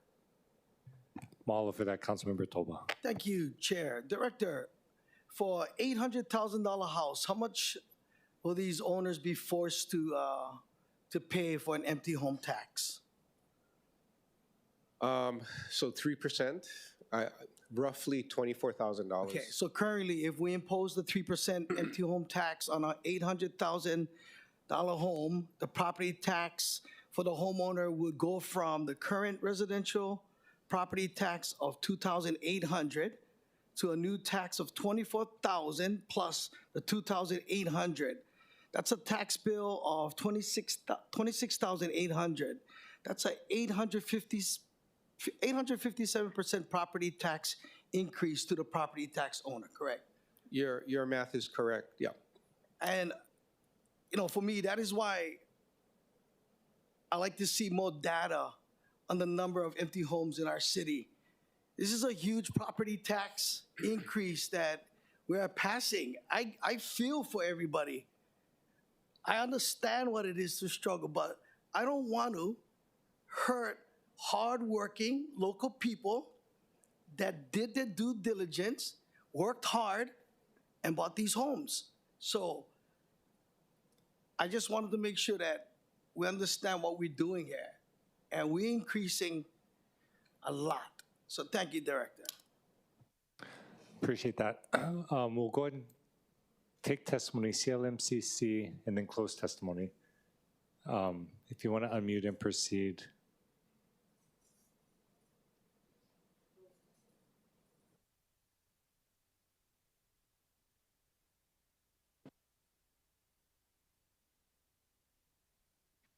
There, can you hear me now? Yes, we can. Okay, sorry about that. I had to go to my phone because my computer program wouldn't open. Okay. Mr. Chair and council members, thank you for hearing position on Bill 46/2024, real property relating to taxation. My husband and I own an Oahu property where, due to family demands and health issues on the mainland, it is not our principal residence. However, because of the sporadic nature of these demands, it is not possible to open our property up as a rental for the very people you are trying to help attain housing. This would not be feasible for someone who needs housing as a local worker would. This would want, who would want a time commitment ahead of time, not be in and out as our commitments allow us to be at our Oahu condo. When my husband's mother lived in Ohio and needed his help, he had to leave consistently, and it would have been big onus for him to have to get medical records to prove. In the past 2 years, my husband has been diagnosed with 3 different cancers. His treatments meant he needed to be close to his caregivers on the mainland. Our daughter, who has bipolar and has had many health issues, including paralysis from the waist down for nearly a year, was another reason we had to be on the mainland. There are so many reasons why owners like us may not be in our Oahu condo for 6 months. We worked very hard to be able to afford our condo, and now we can't live there full time, as we are being asked to pay many thousands of extra dollars in taxes. We've already been required to pay double the tax rate of locals because we happen to purchase in an area that has since been assessed a resort tax. Many other cities, and in fact, other countries are experiencing a lack of affordable housing. Hawaii is not alone in this situation. Canada, Europe, Asia, and Australia are all struggling to address this issue. So far, upping taxes has had mixed results. In fact, administering this tax has cost the affected locations huge administration fees and headaches. I would like to add that we have been longtime owners on the island. We did not buy property as an investment, but to use for our own enjoyment. My husband and I met in Waikiki in 1983. My husband was an officer in the U.S. Army in 1969. Our daughter recently graduated with her master's in social work for UH Manoa. I'm saying we are committed to being on Oahu, but now our taxes are constantly being raised, not solely based on valuation. Mahalo. In closing, Ms. okay. I know that's fine. I did want to ask if you had an opportunity to look at exemption 5, where receiving medical care was an exemption to the tax. But that wouldn't, I did read all, I've read it all. My husband's an attorney as well. We've read that. But that was only part of the reason we can't be there. His mother has since passed away, but now he's this. Anyways, I'm saying we are committed to being on Oahu, but now our taxes are constantly being raised, not solely based on valuation. In closing, I request you include the stipulation that we do not have to be full-time residents. Thank you for considering my request to help people in my situation who would face a hardship by adding a huge assessment tax to my property. And I'm sorry, my hand's shaking because I'm holding my little phone and trying to read my note. No, I'm extremely glad we could get it worked out and appreciate your testimony. Seeing no questions from the committee, we'll go ahead and close testimony. And then I think we can open it up for discussion. Just wanted to walk through kind of some discussion points that came up about our version. Appreciate Director Kwano and Director Isiri-Matsubar's expertise and discussion earlier as well. So I know we had mentioned MW3, just in terms of the short-term rentals, it doesn't require that it be consecutive. It's just a minimum 6 months out of the tax year, and then be compliant with the laws. And so I know we kind of talked about this at last committee too, but the main goal, I think the main impact on the midterm and short-term rentals was just taking out that 90-day minimum requirement and just saying, hey, if you're renting for at least 6 months out of the year or more under whatever legal use you're entitled to, then you're not subject to this. I know we did some differences on whether it has to be principal residence or it can be anybody, but wanted to throw it out for discussion. I think everyone has completely reasonable perspectives on all these issues, and so as a body and as a committee, maybe first, what are folks' thoughts on how to proceed? I mean, my inclination was to put my version up for a vote, but wanted to give people an opportunity to voice their thoughts. Councilmember Say. Yeah, well, Chair, my thoughts would be, let's go slow. Let's look at what some of the major organizations have stated for the record in opposition. And, you know, the whole goal of this vacant home tax is to generate revenue. If we have the courage to do this, will we have the courage next year to do rent control? The way the overall real estate market is totally different. When I say it's totally different, most of our developments or the empty home taxes will probably be in Council District 5. Council District 5, which is Kakako, Ala Moana, with all these units that are not lighted. The concern is that from there, it goes on, that when you have developers coming in, I would love to see if housing director and budget director would, share with us later on, why do we have to go vertical? Why everything in primary District 5 is vertical? That's the way to subsidize the project, going up. But when you go up, the cost of the units goes up in price too. That is a major concern that we are not addressing, the financing of these type of developments and why it is so high as far as the mortgages, and why from the mortgages, I pass it on to the renter. Appreciate that. You know why, Chair? I said to a lot of families, St. Louis Heights, Palolo, Manoa, if you sell to another family. Not to a developer that's going to tear it down and rebuild. That's the truth. The replacement value is going to be 5, 10 times higher than what it was previously. Most of our homes in the 50s and 60s were single wall. Today it's all double wall. The supply chain, it just adds up, adds up, adds up. And that's why these individuals who are talking about, hey, I can't afford it, that's true. Like yesterday, I was really happy we had a discussion with Planning Committee Chair and this morning about seeing how this $40,000 down payment program that we have could be a part of an attraction for city and state employees. Down payment is a big part of qualifying for a fee. I don't want to see young kids go and rent. Why, Chair? You're not building any equity. You're paying for somebody else's mortgage or loan.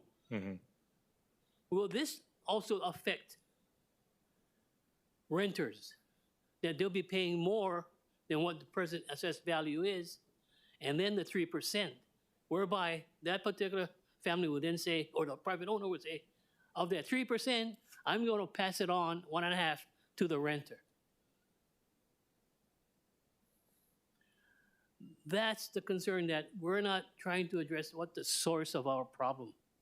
And for me personally, and I think Director of Housing and maybe Budget Director would know, I've always said to the Committee of Zoning, you've got your real estate as a cost. You got your labor costs. You've got all of these state and county mandates that we are now exempting as a cost. You add it all up, that's where we're making it difficult for our local kids. 201H, okay.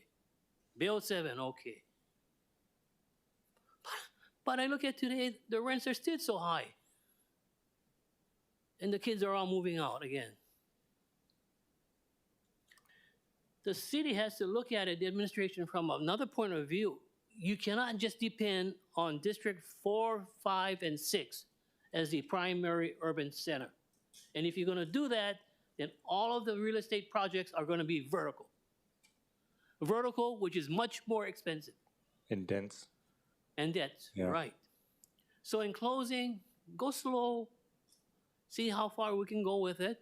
But at the end of the day, if we all have the courage, my course of action would be, hey, let's do a rent control for 5 years on behalf of the kids. That's all. That's the way I see it, because I don't know how we're going to enforce it also in closing. But thank you very much. I love this kind of a discussion, because everybody out there must be wondering, what is Mr. saying? Yeah. Thank you. So I appreciate the discussion. I think for the purposes of info briefing, to get to the info briefing, we'll just, so my inclination is I'll put our version, my MW3 up first, just to talk through the main differences. I think the biggest differences are the allocation or dedication, and then taking out the principal residence requirement. Just in terms of the reasoning behind the allocation is because general fund, I think Director Sari-Matsubara was correct in that some of the funds would go into CIP, Affordable Housing Fund, whatnot, but I think also there's opportunity because these general funds could bring core services to Wahiawa, to Mililani, to North Shore, right? Core services that HESD does relying on operating funds.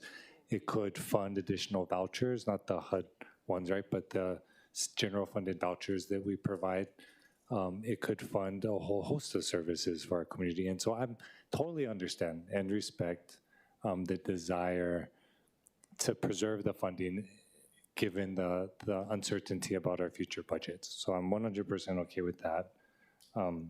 But just in my mind, it's just clear we're not doing funding enough. And I think we all agree we want to fund it.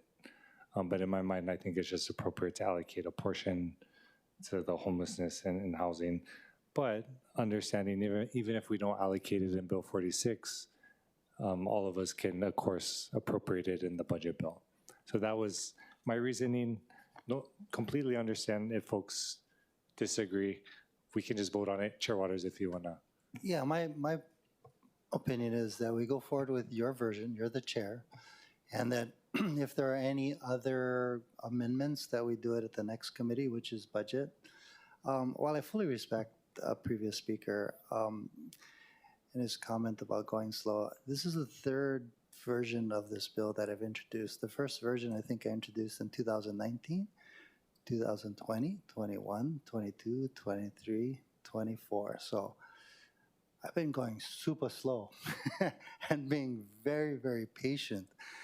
At this point, though, I just want to say, only part of this bill's purpose was to raise money. But really, how do we encourage the owners of the 36,075 vacant homeowners to simply rent out their home to local people or sell it to a local person?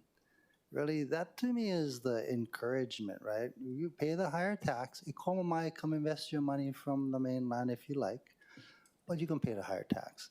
And by the way, they're paying that tax on the mainland already in many of the jurisdictions, right? But I also want to encourage folks who may still have problems with the bill to help us make it better. Because ultimately, I don't want to hurt local people. That's not the intent. And part of why I've introduced this so often, right? We got so many complaints about what's going on in Kaka'ako on those very wealthy buildings. When you drive by at night, all the dark lights, right? You can afford $2 million one bedroom. I think you can afford chipping in a little bit more money so that you can help us build affordable housing. Really, that's the idea. And really, I don't want to hurt local people. That's why we put in all these exemptions. But I'm totally open to more exemptions if it helps local people stay in their homes. So I'm hoping we can get it out today. I'm asking you to put it up for a vote. I'm asking Councilmember Kiaʻāina if she can wait until budget to have that discussion again, and we go with your version at this point. That's my suggestion. I'm not a voting member, but I just hope you guys can have a vote on this. I think everybody's still here. It's now 4:42. Thank you. Thank you, Chair. Floor leader. Thank you. As the co-introducer of the bill, I want to thank everyone for discussion and interest in the topic. I do want to share that I do like Councilmember Kiaʻāina's, not the principal residence, but the dwelling unit renter / owner. I do like that language. So I would prefer that, whether it be added in this committee or I guess the next one, which is mine. There are a lot more things that we do have to discuss. I do want to bring up the fact that we need to discuss about the supplemental tax as well as, or looking at its rate, a percentage, or if it will be its own tax rate. Because right now, with the percentage that it is at as a supplemental tax, in addition to the rate that they do have to pay, it will be tacked on together. So I just want to let everyone know that, think about that before it does come to, if it does come to the Budget Committee. Thank you. Okay. Yeah, and like I said, I'm inclined, if mine doesn't pass, to put vice chairs up for vote too, and then can put the final one. Okay, because so we got to do the info briefing. Vice Chair Kiaʻāina. Chair, so I actually think that my other elements of my amendments were solid, but I can wait for the next hearing. Having said that, I cannot wait for the budget allocation. I would prefer to offer an amendment or a motion to strike the budget allocation, even if it's defeated right now. And if it's defeated, then we vote on the underlying measure.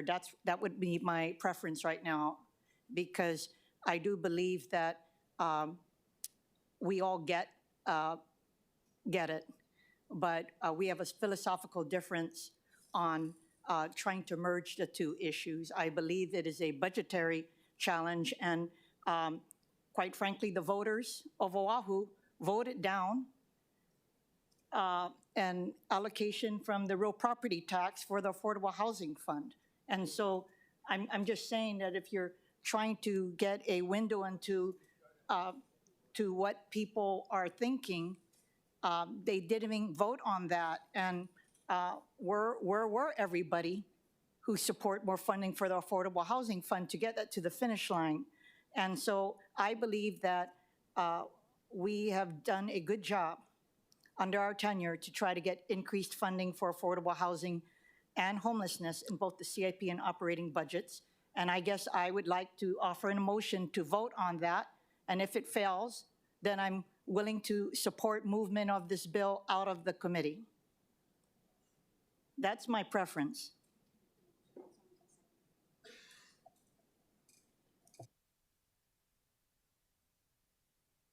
Okay, so because we have the CD1, we don't have to do a motion, I don't think, to need the CD1. We can do so I guess we can open it up to discussion. Totally respect that. I can only speak for my district, in District 2, and our community, and so I would say they disagree with that sentiment that the voters have already spoken. We need core Central Oahu and North Shore in Kolaloa, Kolapoko, at least the portions that I represent. We need more housing opportunities. Affordable Housing Fund, you're right, is a small part of that allocation in the bill. But if we're talking just big picture, I'm totally open, so we can have that conversation. We don't need to make a motion to orally amend it. So I guess would the appropriate thing be to be like, do we want to keep the allocation in? Councilmember Dos Santos 10 for now, I don't. Yeah, thank you, Chair. I'll be deferring to your leadership on this. A number of testifiers have noted how you've worked with them and gotten some agreement here. I think for the purposes of this bill and the purposes of getting out of the committee today, I'd like to continue the discussion on the allocation, and specifically an allocation where a good part of it goes into the Affordable Housing Fund. We heard from the director that the Affordable Housing Fund, as it exists right now, we've put money in under the charter. It does get out. We've also heard that we need more flexibility in certain other areas, and certainly more funding in the affordable housing, but other funding that can be dedicated beyond the constraints of the 60% AMI for 60 years. So I think that we should continue this discussion. I would support moving out some amount of allocation, because my concern is that if we don't move it out of this committee with an allocation, it's going to become that much harder later on to have that discussion. And I think it would be a valuable discussion to send over to the Budget Committee. I also appreciate the zoning chair bringing up the issue of rent control. That ordinance was found unconstitutional in 1997, 1998. I think it's time for us to repeal that and then start over on something new that's going to help control the incredible increases of rent that people have been going through. And I think that that's something that maybe we should take up next year and start thinking about. But that's going to start with repealing our existing unconstitutional one and starting on one that is constitutional. Thank you. I appreciate that. And again, I understand some folks might not even be voting for the bill at all. So I'm just trying to essentially, we could just do it by vote. It might be faster, but I guess the question is, I would orally amend my CD or not, right, before taking a vote for it. Do you have a preference? I was just wanted to add to the discussion, if that's okay, Chair. I think there was a lot that was shared today.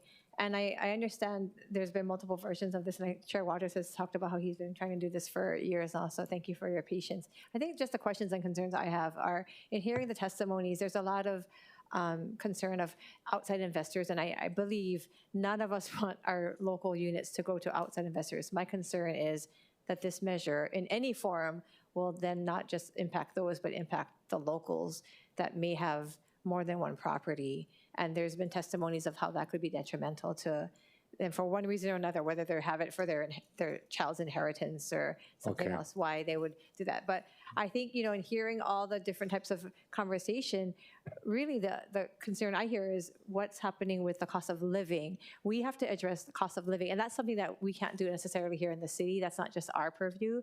But I do have questions about can our BFS then be able to collect, enforce, calculate? Those are things that I think are not clear. So I do have some concerns based on those discussions that we've heard today. Okay, I'll just do a vote. It'll be quicker instead of try. So we have our MW3. I am gonna make part of moving for that adoption is gonna be deleting the definition of director on page 2. And on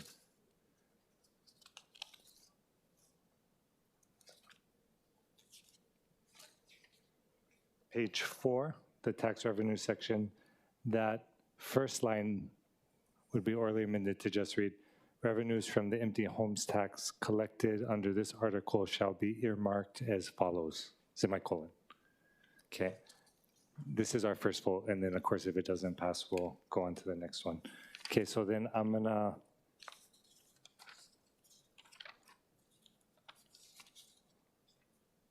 then move that Bill 46 and 24 be amended to the posted CD1 identified as OCS 2024-0851, submitted by myself, and as amended, as discussed orally. And we'll just do any objections. We're going to do roll call. So any discussion? No discussion. Okay. Councilmember Santos Tam. Aye. Okay. Councilmember Vice Chair Kiaʻāina. Reservations. Okay. I didn't know what to expect, so no pressure. Councilmember Okimoto. No vote. Okay. So no to the amendment. Okay. Yes. Councilmember Tobin. No. Okay. Okay. So been amended. Appreciate it. Oh, aye, yeah. Okay, and then Chair is going to recommend that Bill 46, 2024, CD1, as amended, be reported out for passage on second reading and schedule a public hearing, and pursuant to its consecutive referral, be referred to the Committee on Budget. So look forward to further discussions in budget under the guidance of Budget Chair, of course, Vice Chair having additional input, and Chair Waters as well. Any discussion, reservations, or objections? Hearing none. So objections to passing out. Yes, sorry. Okay, so objections from Councilmember Okimoto and Toba. Okay. Perfect. Mahalo, everybody. Mahalo, everyone that was here for this item. We're going to go to our info briefing. Okay. You good? Okay. Yeah. This is an amazing project, so appreciate the patience as we got through that conversation. So that brings us to agenda item number 6, project briefing for Northwest KAPOLEI by ʻIKENÄKEA Development and the Michaels Organization. That presentation is available online as miscellaneous communication 439-2024. At the request of Councilmember Tupola, we put this item on, but it seems like an amazing project, so look forward to the discussion and the presentation, and again, appreciate the patience for today. Thank you, Chair Wires, and thank you, council members. I'm Chris Flaherty with ʻIKENÄKEA Development. I'm here to talk about a project that we've embarked with the Michaels Organization on back in 2023. My son Keegan is here, is putting up the presentation. We just wanted to share a little information with the group. Obviously, we're talking about housing, and this is a very exciting project that we're looking forward to moving forward on.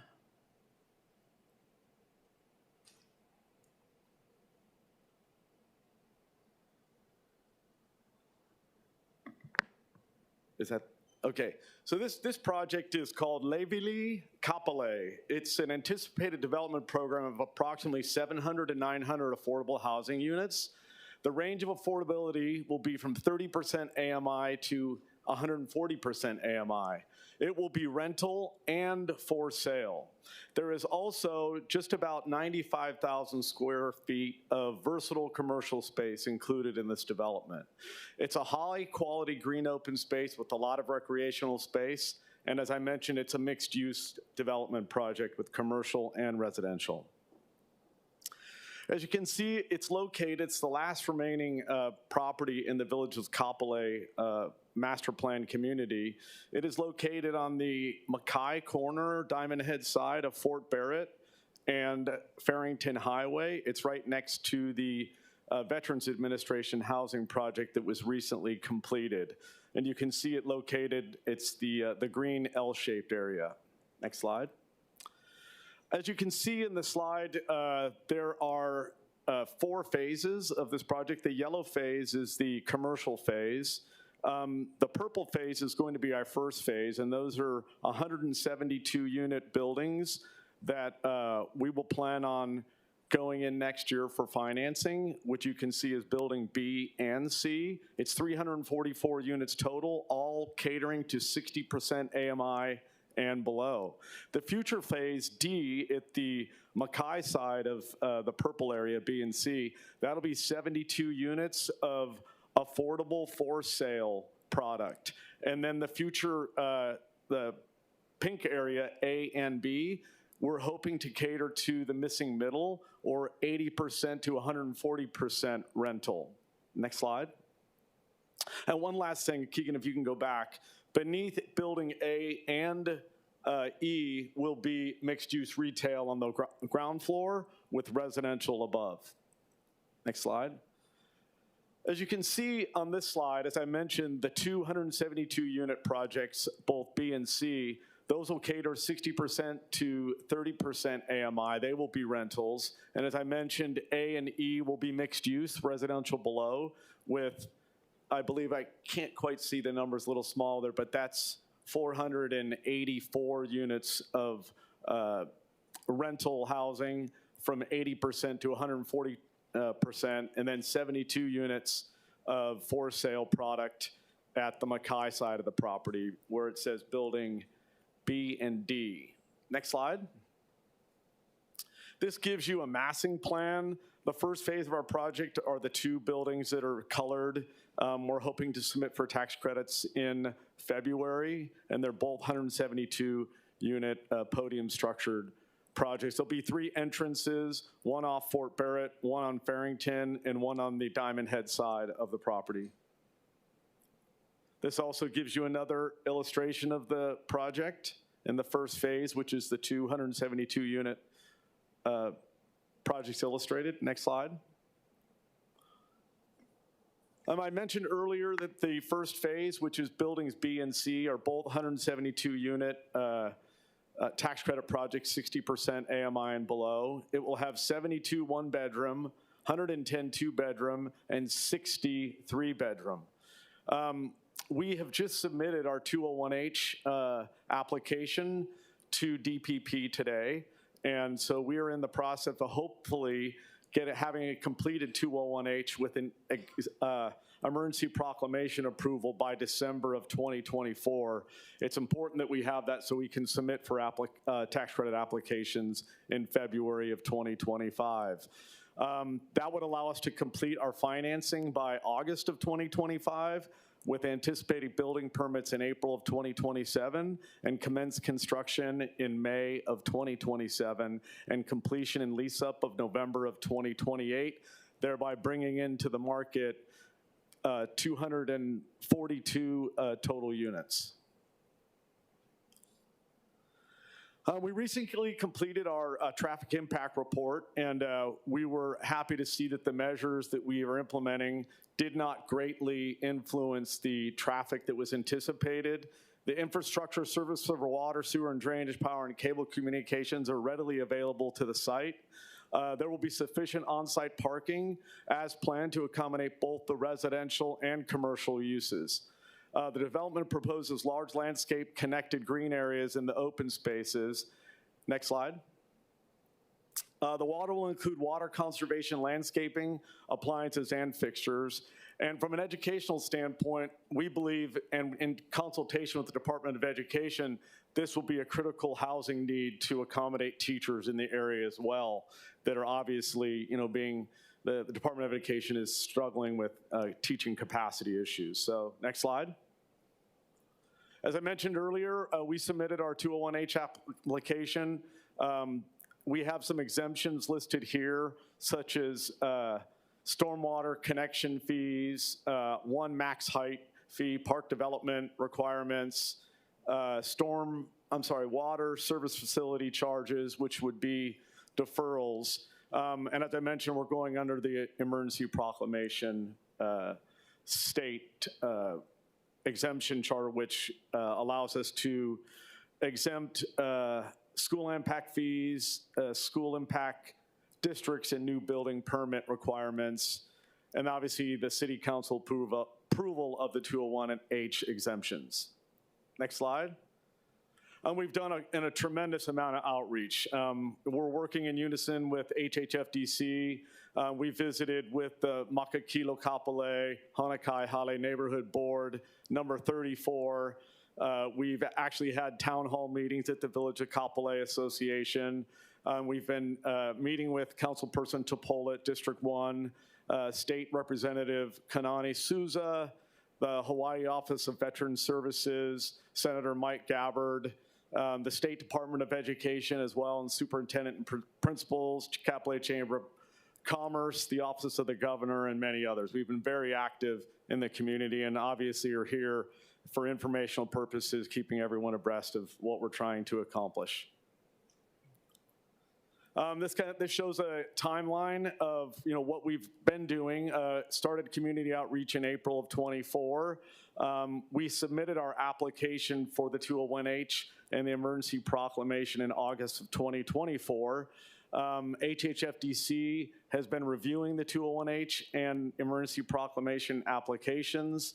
I believe we just submitted our HHFDC has just circulated all of the pertinent documents, and we hope to have HHFDC board action to approve both the emergency proclamation and 201H in late November, and hope that we can get the HHFDC review and approval of the city modifications if required. Mahalo, and that is our presentation of our project, and we're here for any questions if anybody has any. Any questions from the committee? I was just gonna ask a couple, briefly. And just wanted to say thank you for the presentation today and the product or the project you're working on. 900 units in total is pretty massive for one project. And to see the scale and the range of affordability from 30 to 140 rentals to for sale really speaks to, I think, what we've been talking about, right, as a body, particularly with the Office of Housing and the study they're going to be releasing. So I'm just curious, how's the conversation in the community has been pretty positive? I think with any new project, especially out there, this is the last piece. It's been open space for a long time. The community has actually been very engaging with us. I think obviously one of the concerns we keep hearing is traffic, and then obviously water, infrastructure. So we've been addressing those. We've taken back a lot of constructive criticism as well as great ideas and incorporated that into our project. I mean, we're pushing to try to get as much density as we can there at the request of HHFDC, and obviously mix in the missing middle as well as for sale. So we're trying to be good, stewards and big community members, but I think phase one is pretty baked in terms of the 272 unit podium structures. I think that was B and C on the diagram. After that, I think the commercial unit is pretty baked as well. We've talked to the community and they like the type of product that we're putting on the frontage there. I think some of the other portions, I think the for sale product right now with interest rates doing what they're doing, I think we can make that work.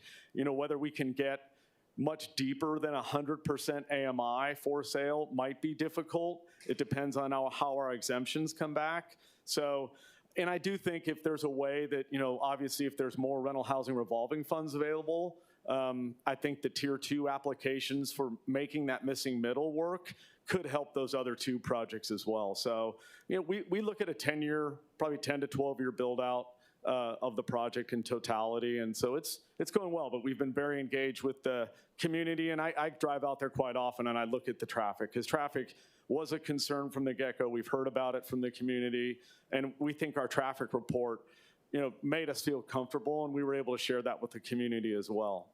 That's good. I mean, a lot of these issues that come up are pure, like numerical or database. Like, what is their wastewater capacity? Is there BWS capacity? Sounds like there's not too much in terms of like subjective. You're saying like some folks are used to being open space, but is it taller than that adjacent veterans home? I don't believe so at this moment, but I believe the future phase, I think it's the very, very last phase, it would be Diamond Head on Farrington, which would be, that one I believe, if we go to 900 units, we may end up at 8 stories, so that would be an exemption. But obviously, without the right type of financing structure there, a tax credit project would be too big for that. So we're hoping for a tier 2, which would be in that 80 to 140% AMI, which we don't believe too much of one type of product is good for that area. And HHFCC agrees, and we agree as well. And the community shared that with us as well, so. Appreciate that. You had a question, Councilmember Okimoto? Yes, thank you, Chair. I had questions along the same lines of what you had a list of the community members that you had gotten to, and you had stated that they had their concerns with the water and the traffic. I wanted to know, what have you, knowing that this is an area that is going to be impacted with traffic, what kind of modifications have you placed in your plan and your development to address that? There's certain roads like Fort Barrett, Farrington Highway, I think Kiaʻāina was also another one that was brought up. So what are your plans to address that? Well, when we designed it, we wanted to make sure there was accessibility on all 3 of those roads. I think Fort Barrett has been the major concern. And one of the concerns that we heard most recently that is outside of our scope of our responsibility and work, but we were asked to address it, is the Makakilo entrance, which is further Mauka than our property. And even our traffic report and points to the fact that we're within the thresholds, and we've shared that with the board. But obviously, it's hard to bifurcate the challenges that have been there presently with the Makakilo exit, with our project and the traffic impact report stating that, hey, we're increasing traffic maneuverability by having 3 different entrances and exits. And part of our plan was to do that, to allow that. We moved the entrances more Mackay on Fort Barrett to ease the pressure on the light, the light system right there when you turn onto Farrington Highway. So we've been listening to the community, trying to share with them the traffic impact report, meeting with DOT. It's been, traffic there has been an issue, and we see it. So, sorry, specifically, so with your unit, I know you talked about broad statements that you're going to do, but how would this actually impact the traffic? And you mentioned one area, but I'm not sure exactly what you're going to do to address. So how do you think this is going to impact it, and what is your plan? I don't know if I got a clear answer. Okay, so I'll be more specific. So adding 3 egresses on the 3 different drives, so Fort Barrett, Kiaʻāina, and Farrington, take pressure off the Fort Barrett signalized intersection. What we did see was we had one instance where traffic levels are measured LOS A through F, I believe, and between 3 and 4 p.m., there was a level of traffic impact that caused the level to go from a C to a D, F being the worst. So that was the only impact. But that one impact was offset by the 3 entrances and exits that we have that allow traffic to maneuver, whether it be in, for example, some of the commercial uses are ones that people will pull in off Fort Barrett, maybe get gas, maybe go to a coffee shop, maybe get a car wash, maybe go to Planet Fitness or to O'Reilly's, and then they can exit on Farrington Highway. So we took that into account when we were planning the development from a master plan standpoint, and then we were fortunate enough to get feedback from the traffic impact report and DOT. So it's been, right now, DOT's been very supportive. They recognize the Makakilo challenge isn't our challenge, but we're looking to address it, and we wanna listen to the community of our development. That was there present before we even planned our development, and I think a lot of the reports show that we're not impacting it to the extent that I think is what's perceived. So it's an unfortunate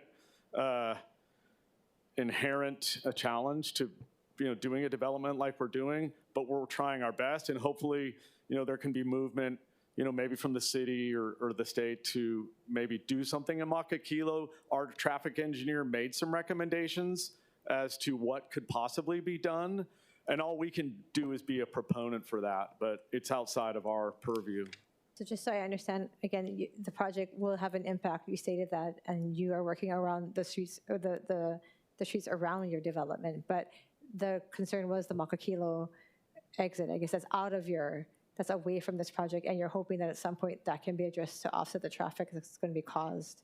Not necessarily. What I'm saying is our traffic impact reports are very specific to areas, and we were asked by DOT to go out and amend our traffic report, and DOT said, you're not affecting that area. You're not a cause of congestion on that area. In fact, it's outside of your traffic report area, and we'll accept your traffic report as is. We're just being, quite honestly, I believe, I think it's more of a political issue than it is our challenge that we're causing extra traffic there. It's been there previously, I believe the perception is. I think a lot of people feel that our project's gonna add to that. But I think the traffic report speaks for itself, so. Well, I can understand. I think, to me, common sense would say any development would add traffic. In my district, there's still Coal Ridge being built, and we know that it's impacting the roads, but we understand it, and the developer is dealing with it. But I think it would be false to say that it's not going to have an impact. I think anytime you develop and you create units, and that's going to have an impact on the roads. And so I'm just trying to understand what the community, this is not in my district, but I know that we go here often, and how does that impact, and what are your plans to address that? But thank you for sharing what you've shared today. Thank you, Chair. Thank you. We'll go to testimony real quick. Anyone online can get the Zoom hands up. Go to in-person. Anyone wishing to testify can come forward. See nobody. Seeing no one with their hand raised on Zoom, we'll go ahead and close testimony. And just wanted to say mahalo. Was there any other questions for the presenter? Okay. Councilmember Tova. Okay, well, members, we'll end discussion then, and we'll be no further business. This meeting is adjourned. Mahalo. Mahalo. Thank you.